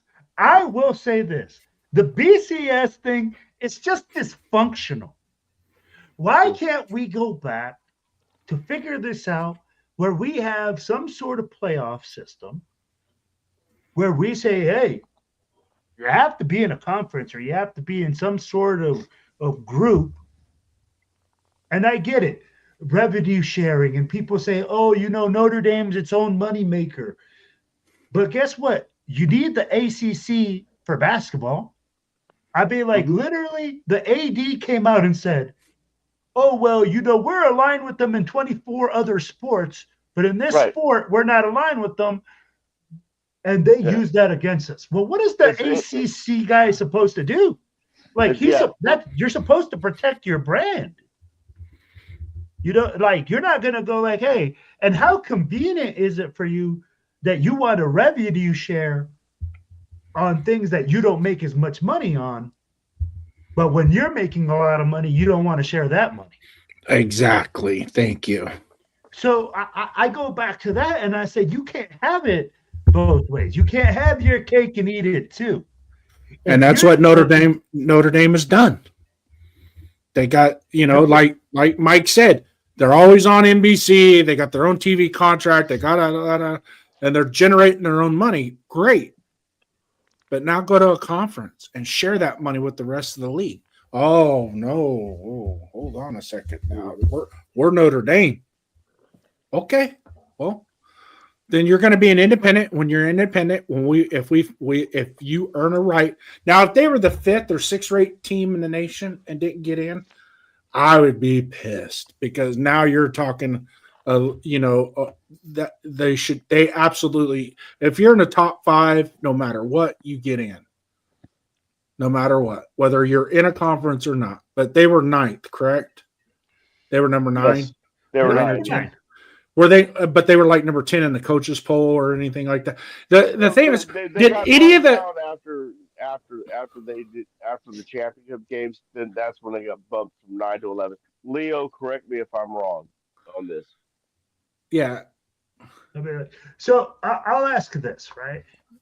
And I'm like, at what point do you say, hey, you know what? You've joined a conference and everything else. It benefits you there. You can't have it where it benefits you in certain aspects and then it doesn't benefit you in others. You know what I'm saying? Mm-hmm. I like, why not just say, hey, you know what? This happened. Let's fix it. Let's try to do it. But then you go out and basically badmouth the whole system And I told, you know what? I told Cheeto that I gave their head coach credit. He said, "Hey, I don't think we got done right." He said, "We won't play a game." That's it. Didn't hear a peep out of him after that, right? Walked away. Cool. But the AD, man, reminds me of like a freaking guy that's snitching on the mob.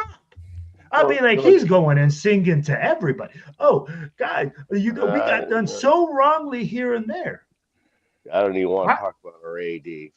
But why would your AD do that and your head coach stays quiet? Because Marcus Freeman is a good man. Our AD sucks.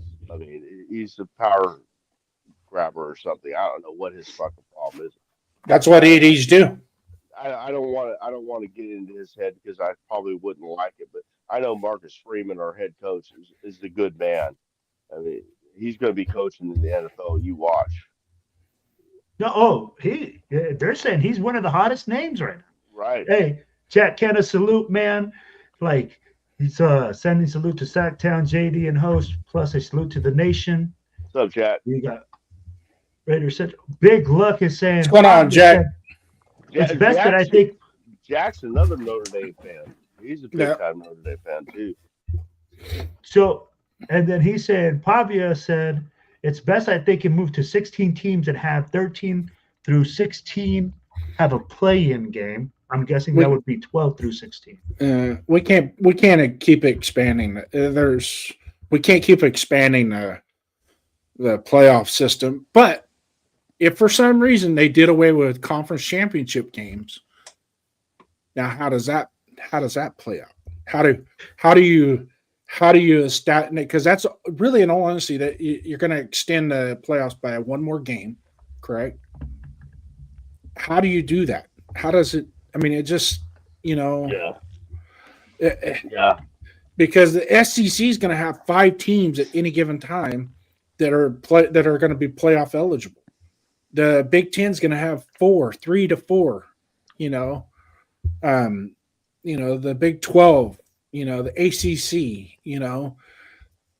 I really, in all honesty, I know this has been the topic of discussion every year. College football. That's always, how could we fix it? How we could fix it? How we could fix it? You know what? Why don't you just freaking leave it alone for a while and let it fix itself? Yeah. How do you fix this system where you got what is there 134 teams in the FBS alone? 134. It's well over 100. Yeah. Yeah, it's 130 something. I mean, how there's good. You obviously can't have playoffs for that many. I mean, because you don't have the structure like you do in the NFL. Because there's so many freaking teams. So I mean, there's going to be some judging involved in that. And how do you fix that? We're humans, and humans are idiots. So you know what I love about this, though? I'm going to tell you guys something. As imperfect as the system is, this is what keeps us so interested in college football. That's why the NCAA. Like literally, look at what we're talking about, guys. We are talking about Notre Dame. No, not like some bumfuck school, okay? Not some like little teenage peepaw school. Notre Dame is complaining about not being in, and Duncan said something that hits me right as a coach, right in the heart. Duncan summed it up. If you wanna shut people up, just win out. You have a problem with it? Join a conference, win out, do what you got to do. But if you're not going to be in a conference, then you know that the standard is going to be different. You have to go and you have to win and you have to win out. I agree. I reluctantly agree with what you're saying, but I see what you're saying. You guys make total sense. I'm a little butthurt right now. Excuse me. No, and you know what? I think a lot of Notre Dame fans are butthurt. And that's why we brought it up, right? And here's Gilmes. He's saying they need to develop a championship week where you win, you're in the playoffs, you lose, no doubt you're out. Kenna says, this is what makes me pissed off about college football, keeps you watching. And Yamas Brett says, "Fire Pete Carroll." Whoa, We're there. We're there, brother. That's why we're talking college football for Friday Night Mike Drop. So, hey, guys, we all agree that the system is imperfect. Right. But the system, by it being imperfect, I think we can all agree, keeps us engaged, keeps us watching, and makes it so what Duncan says comes true. You got to win, and you got to show every single game day that you're on top of your game in order to actually even make it, to be able to make it into the championship game in college football. Yeah, and week 1 is just as important as week 12.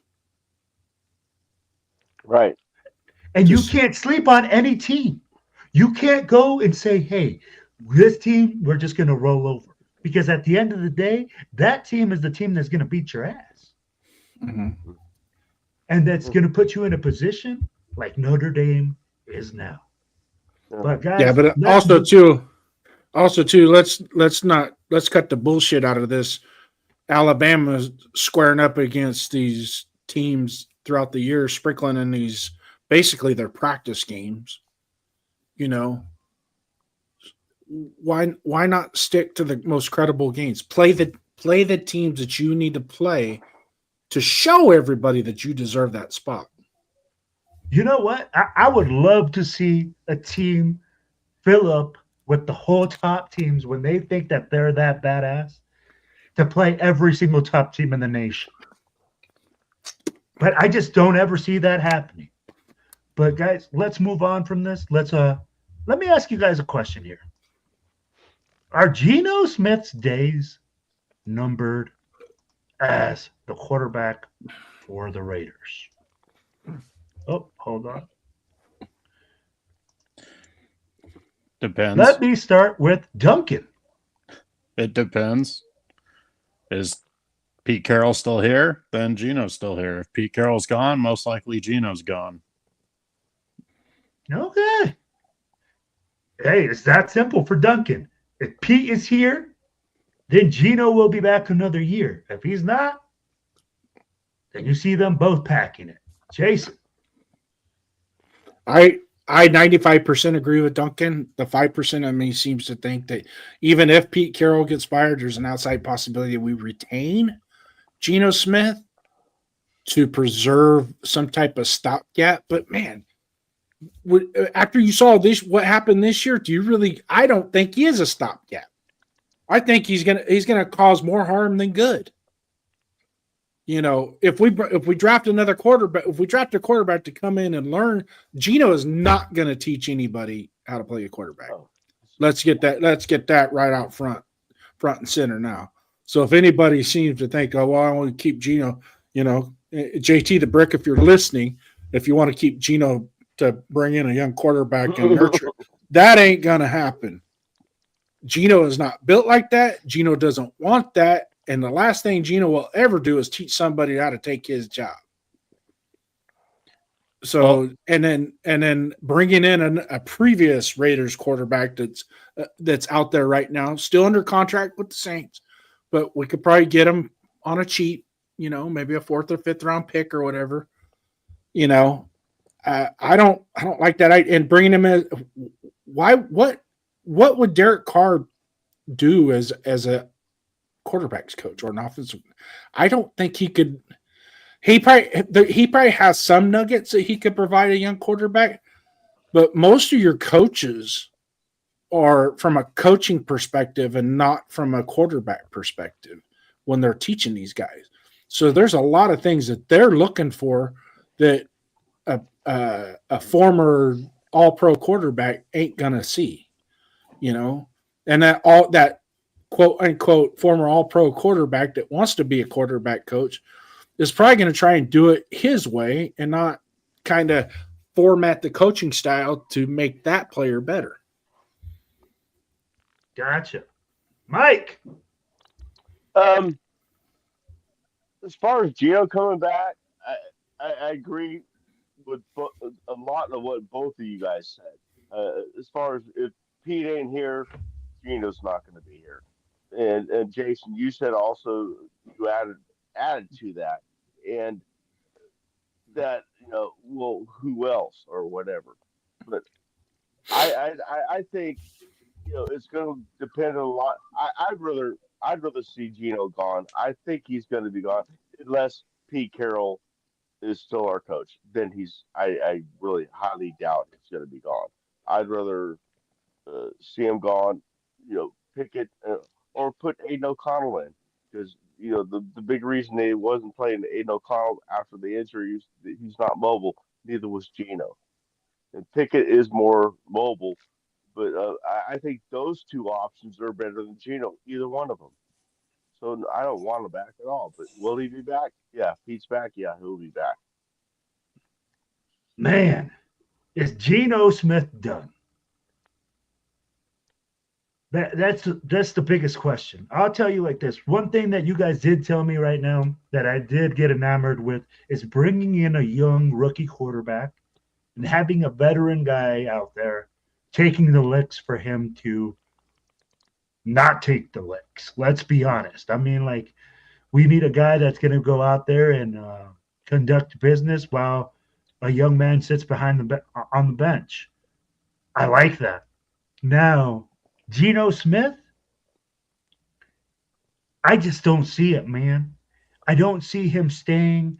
I'm with Jason on that fact that I don't see him trying to groom his replacement, as he has already said that he has a bright future still. So he considers himself a young man. At 35 years old, still considers himself a developing quarterback. So, I mean, yes, at 35, you are a developing quarterback, according to Geno. You cannot say that without laughing. That's funny. And I'd be like, and Geo Mix is going to say this, and then what does Cam Miller purpose, a drafted or wasted draft pick? I'm going to tell you like this. Geo, the thing is with that, Cam Miller was a 7th round pick, 6th round pick. Those guys are very far and few that make your team. So he was just the candy on top that he made the team as that type of draft pick. He's a practice squad quarterback. Are you going to compare Cam Miller to Fernando Mendoza? Are they in the same league as players? I mean, like, did I miss something, Duncan? I mean, like, would Cam Miller be a 1st round draft pick this year? No. Jason, What? did I miss that? Did I miss that Cam Miller from North Dakota State, if he would have stayed one more year, would have been a 1st round draft pick coming out of North Dakota State? I must have missed that chat. I didn't see that chat. Oh, Jason, I can't hear your mic. No, and where we drafted him was perfect for the conditions of why we drafted him.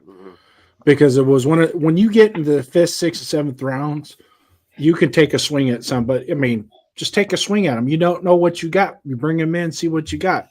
I know he had a little bit of sauce in one of the preseason games. It got Raider Nation all hyped up, but then the following week, all that sauce got poured out. And the reality set in with that kid. Now, don't get me wrong. He's undersized. He came from an FCS school. He's got a lot of development if he can even get to that level of being a formidable quarterback. But I'm going to give you a little bit of insight, and this is my personal belief, that if you ever draft a quarterback past number 40, because when I look at drafts, I look at the numbers. I don't look at rounds. I look at numbers. And when I grade people, I say, yeah, he's about a 50 to 55 or 45 to 50 range, somewhere in there. If you ever draft a quarterback past 40, you're drafting him to be a backup. You're not drafting him to be your franchise quarterback. Okay? If for some reason something miraculous happens and it's like, ooh, we knew he was good, but we didn't know he was this good, and he does a Brock Purdy type situation, then it's like, okay, yeah. I wouldn't go patting yourself on the back like you're the greatest in the world, but you kind of got lucky on that draft pick. Can we just put it like this? Cam Miller is not Tom Brady. No. He is not this guy that is just going to come in, and you put him in, he's just going to start winning. And he proved this during the preseason. Yeah. And to say that he's been developed enough to come in and be the starter for the Raiders and take over the job over a first-round draft pick, over Fernando Mendoza, that's quite a stretch for me. So at the end of the day, that's why I don't think Cam Miller's in the equation anymore. Heck, I don't even think AOC's in the equation anymore for the. No, I don't think he's in our future plans. One more year for AOC. Yeah, he's got one more year on his contract. Yeah. He's got one more Maybe year on as his a backup. contract. Maybe. Oh as a yeah, backup. I'd take him as a backup. Yeah, and that's what I'm saying. I'm like, and that's where we look at that and bringing in a guy of that quality, you know. It's an automatic shoe and and then we're gonna bring Sacktown back. He's back on there. So Sorry, I'll be like, no worries, brother, no worries. That's why we brought you back on. I know that you had to go grab a brewski. So, but for me, that's actually, but yeah, that's the only way you bring in a guy like that back. You know, is to have a veteran leadership to do it. But you know what? I heard that Brett Favre wasn't that great of a leader either. I heard he didn't want to develop his guy. Aaron Rodgers did a great job. I heard Aaron Rodgers wasn't the nicest guy developing guys. And Caleb Love or Love came out of that. Yeah. Hey, real quick in the chat, I'm going to address the chat just a little bit. Geomex, no fault by you, man. No fault by you. That was actually go to a 746 post. Well, go to a 746 post. What purpose does Cam Miller serve? What was was that a wasted draft pick? I don't think so, Gio. I don't think that was a wasted draft pick because you get to that point, especially if you get an extra, you trade back and you pick up a couple extra. Why not? Why not? You know, last year when we were doing mock drafts, I kept saying, you know, we would do a mock draft with no trade backs, right? That was the rule. Okay, we're not going to do any trade backs. All right, no trade backs. All right. So we started doing these drafts. I said, why not take Dylan Gabriel in the 5th round? Mike, you were there, weren't you, when we were doing those? And I caught a lot of shit. I was catching shit from you know, and I'm like, stop. I watched the kid play. Now I know he's 5'2" or whatever. Looked like he just jumped off of Santa Claus's sleigh, you know, and I know, and he's left-handed. He does have a deep throw. He can throw it deep. Does it have velocity? Does it have span? Does it have accuracy? It's hard to say with Oregon because it seems like Oregon's always got people wide open on every play. So at times I think, well, shit, I could play quarterback at Oregon the way they do things, you know. But no, GeoMex, absolutely, man. Your question was spot on. I hope we didn't unentertain you with that. If you just look at the totality of when you draft when it comes to a quarterback, right? If you select him past the number 40 spot, you are most likely 99.9% of the time are only drafting that guy to develop as a backup, not as a franchise quarterback. Yeah, I agree. I think they got him for, you know, to be a scout squad, you know, type of quarterback, you know, fill that role, you know. And if he actually turned out to be something, then well, we got him. But yeah, it's not a waste though in the 6th round, I don't think. No, you have to take a shot. I'd be like at that part in that draft, if you take a shot and you hit, you're a genius. You're an absolute genius. Exactly. And then at the position of need, no, you have to take that. You have to take a shot. And Gio, we're not saying, hey, you know, you said, what about Cam? That's why I said it. Cam Miller, we're potatoes and carrots. You know what I'm saying? I'm like, we're looking at something and saying, hey, this guy's a way higher level. This guy's at a whole different planet. So, I mean, at the end of the day, it's all love, though, man. So, guys, let me ask you a simple question here. When we look at our team and all the positions coming up of need and everything like that, when you look at the coaching from those positions, Are you guys satisfied with those guys in the job that they're doing? Or you guys also think that is also going to be gone and that's also got to be fresh? Wait, what? I'm not sure what you said. Duncan? I guess Duncan's going first.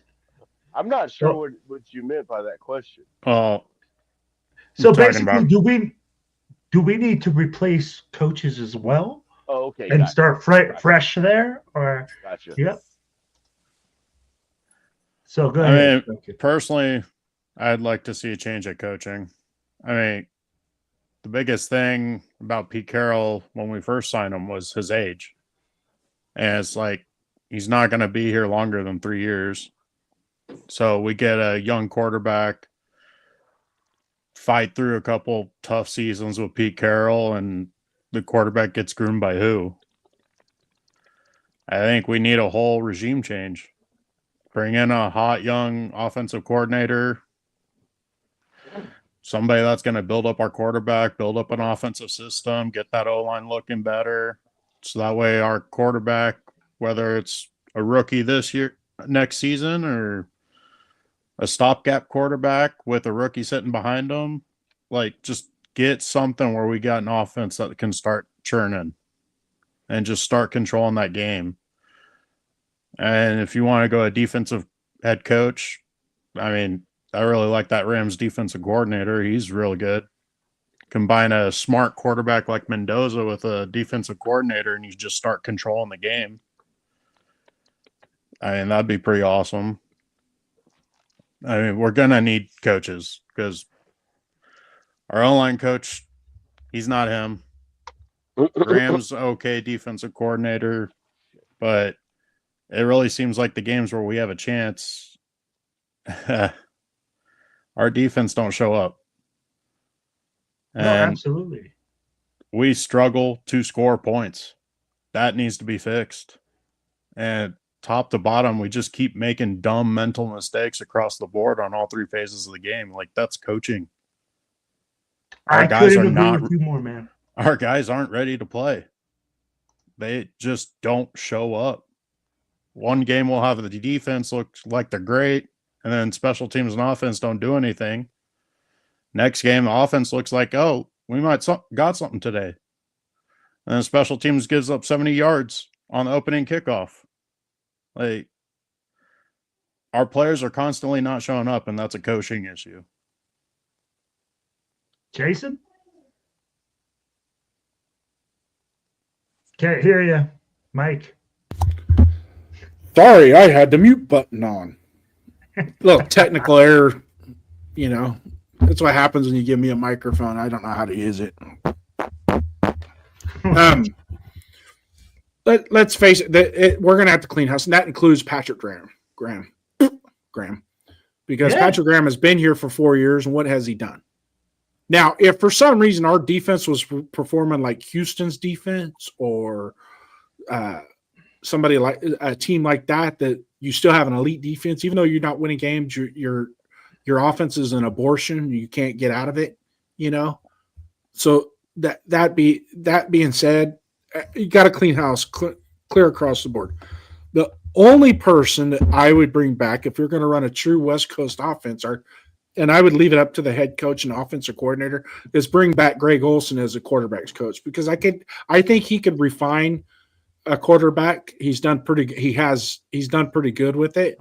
And I think Kenny Pickett's success that he might have this weekend, or the little bit of success he had last week, a lot of that has to do with Greg Olsen, because the quarterback coach is spending equal parts time with his quarterback versus the offensive coordinator is only running with the number one when he's coaching. So that's out on the field when they're at practice and they do individual drills. Excuse me. That quarterback coach is doing equal parts to all three quarterbacks. Now, when they go into team drills, now it's the offensive coordinators taking over from there. On the side, your quarterback coach and that backup quarterback still have a pretty good relationship, so they're communicating. They're discussing if, ands, or buts while the practice is going on. So that's kind of an advantage with now Greg Olsen being the OC and Kenny Pickett now is going to play this weekend that you're going to probably see. And, we're going to go into our thoughts on the game here in a little bit. So I'm going to go ahead and punch the button now. Donuts, it's up to you. What do you want?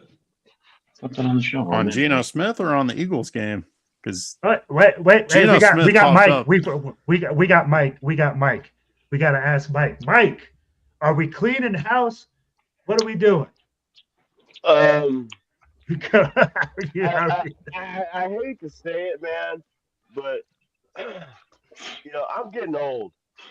And Thanks, Captain Obvious. We Fucking Benjamin Buttons over here.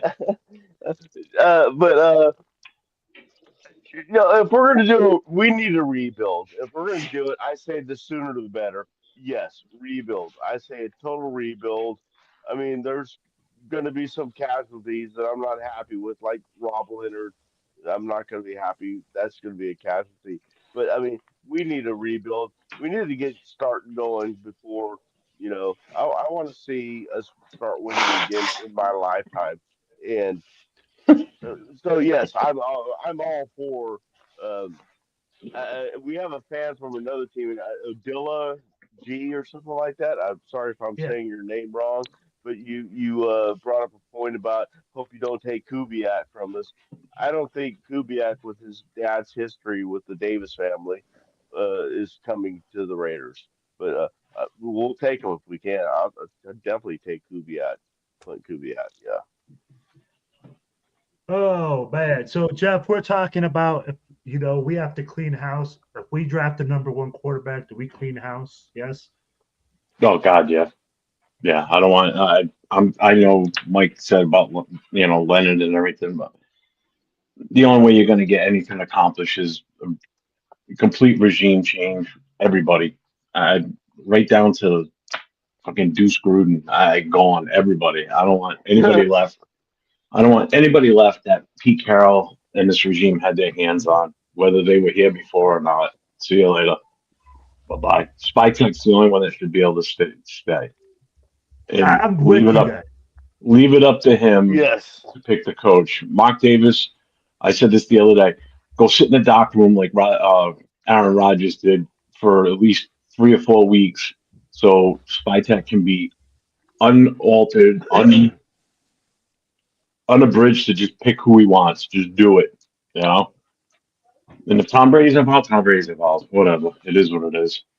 But, yeah, don't let Mark touch the coach. All right, guys. So I'm going to give you guys my thoughts and then my thoughts on the Eagles game because I got to jump off.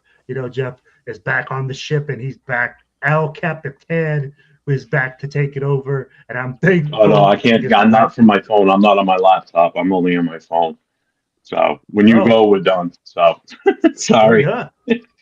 I didn't bring my laptop with me. Let me. Hey, I'm going to ask you guys. Hey, Jason, thoughts, Eagles, Raiders game. And your mic is muted. Good. I like it that way.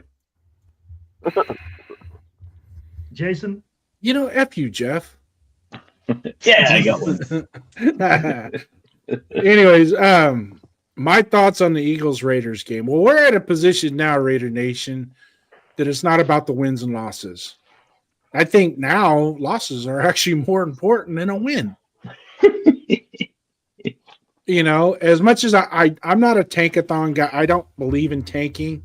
Now, if they go out and they play like they should have week 2, week 3, week 4, week 5, week 6, week 7, week 8, and they play and they beat the Eagles because the Eagles are sucking right now. Okay. And we win, but we win by winning, not just because it was a fluke. Okay. It's just 2 teams played like shit and somebody accidentally got more points than the other. Okay. I don't want that. Okay. But also at the same time, we're in preservation mode. We're in, let's see what we got. And then I will leave it at that. I am not going to provide a prediction. Tomorrow, Raiders last call, I'll be providing all those X factors and all that. So, Duncan. We need our tank commander Gino tomorrow or our Sunday, but unfortunately he won't be playing. He said our tank commander, our fearless tanking leader. Gino, where are you when we need you? I seen him put that in the chat earlier, like a couple days ago. I think he called the tank commander, and I go, "That's fucking funnier than shit, man." But yeah, you're the one that put that out there. I'm like, going, "That's funnier than fucking shit, man." Tank commander. Yeah. Mike, what do you got, baby? Shit. We're most likely going to lose. I just want to see a good game. I mean, I want to see effort. And if we win, it's going to be one of those things that's just another thing the Raiders do at the end of the year when we don't have a chance. So I mean, either way, I'm going to be happy. I mean, I just don't want to get skunked. I mean, just go out there and play pitifully. You know, I mean, as long as we play a good game and we lose it, I'm fine with it. You know, that's all I expect for any game. You know, if a better team beats us, a better team beats us that day. You know, but yeah, so I think we're probably gonna not win. I can't say lose. Jeff? Oh, what? You don't have to give me a score prediction. Just give me your thoughts, because I'm not giving a score prediction. Last call tomorrow, baby. I may or may not be on in time, so it depends. Makes me happy. I know it does. First of all, shout out to Duncan. I love his improv Raider room there, hanging his jerseys on his shower curtain behind him, or is that you sliding glass door behind you to the deck? Good job. I should have put the flag over the back of the bed, but I didn't. Anyway, I think the Raiders are going to go and fuck up and win this game Sunday. I can see it happening. I think it's going to be against the Chiefs. He's in the back going. Well, hey guys, I just get this bad feeling. That's all. Hey, for my final thoughts, I'll tell you guys like this, because I gotta get going, guys. So, hey, I will tell you guys this. Regardless, at the end of the day, Raider Nation will be upset. We're either gonna win or we're gonna lose, and at the end of the day, I really do think that Jeff's gonna have a great time at the game, and tomorrow y'all need to stay locked in for last call. Go ahead, Jason. Let them know. Tomorrow night, last call. Raiders last call will be 6 p.m. Myself, Duncan, and Chris for Raiders. We'll be on tomorrow. Well, it'll be me and Chris for Raiders. I believe Duncan may or may not be in tomorrow. It just depends. Jeff, baby duty. Yeah, it might be on baby duty. Jeff, he may or may not be here. Who knows with him? He's like super dependable. But tomorrow, sorry, I'm going to the game. yeah. But just a public service announcement. I'll try and get the link up tomorrow for GoFundMe. We will be raising. So far, I got $2.65 for Jeff's bail money for when he gets arrested at Philly. My gosh. So if anybody wants to contribute to the GoFundMe account to bail his ass out, because I'm sure some stupid ass Philly fan's gonna pop off at him, and that old bouncer and him's gonna go, you know what? These knuckles were meant for something. Kapow. And that's why I wear these when I go out. Well, all right, fam. Hey, at the end of the day, it's much love. Guys, make sure you guys like, share, subscribe.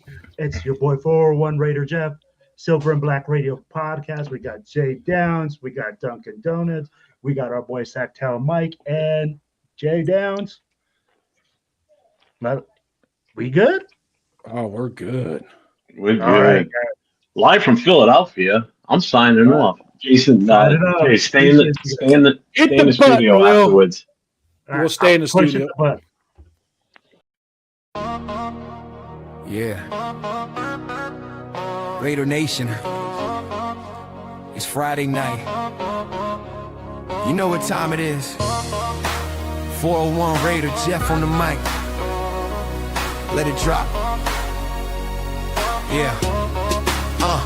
Yeah, silver and black when the lights come on. Another week, same pain, same song, but we show up no matter the score. Cause the shield, it's different when you're born to roar. Bad calls, heartbreak, chaos on repeat. Still we pull up every time, still take a seat. Hit that chat, turn the volume to the top. It's Friday night, time for that mic drop. This is the Raiders, Friday night mic drop show. 411 Raider Jeff, yeah, we let that fire flow. Rants, laughs, pain, you already know. Raider Nation, ride or die till the end of the road. Mic drop, let the truth explode. Friday night lights and the nation's in control. Yeah, the East Coast, mic drop, let the truth explode.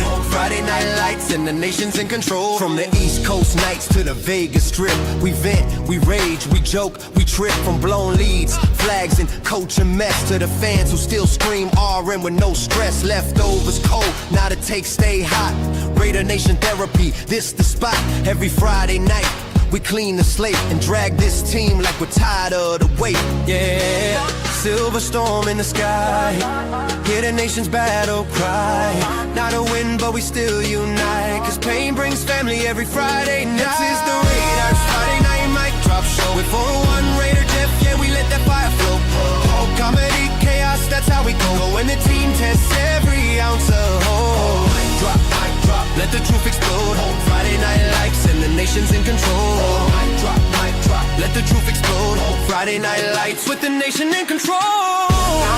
When the red does off night, the nation in control. And the midnight pop, with the nation in control. When the week goes wrong, when the Raiders fall flat, we show up stronger, imagine that. So hit the light, take a seat, don't stop. It's Friday night, baby, it's time for the mic drop.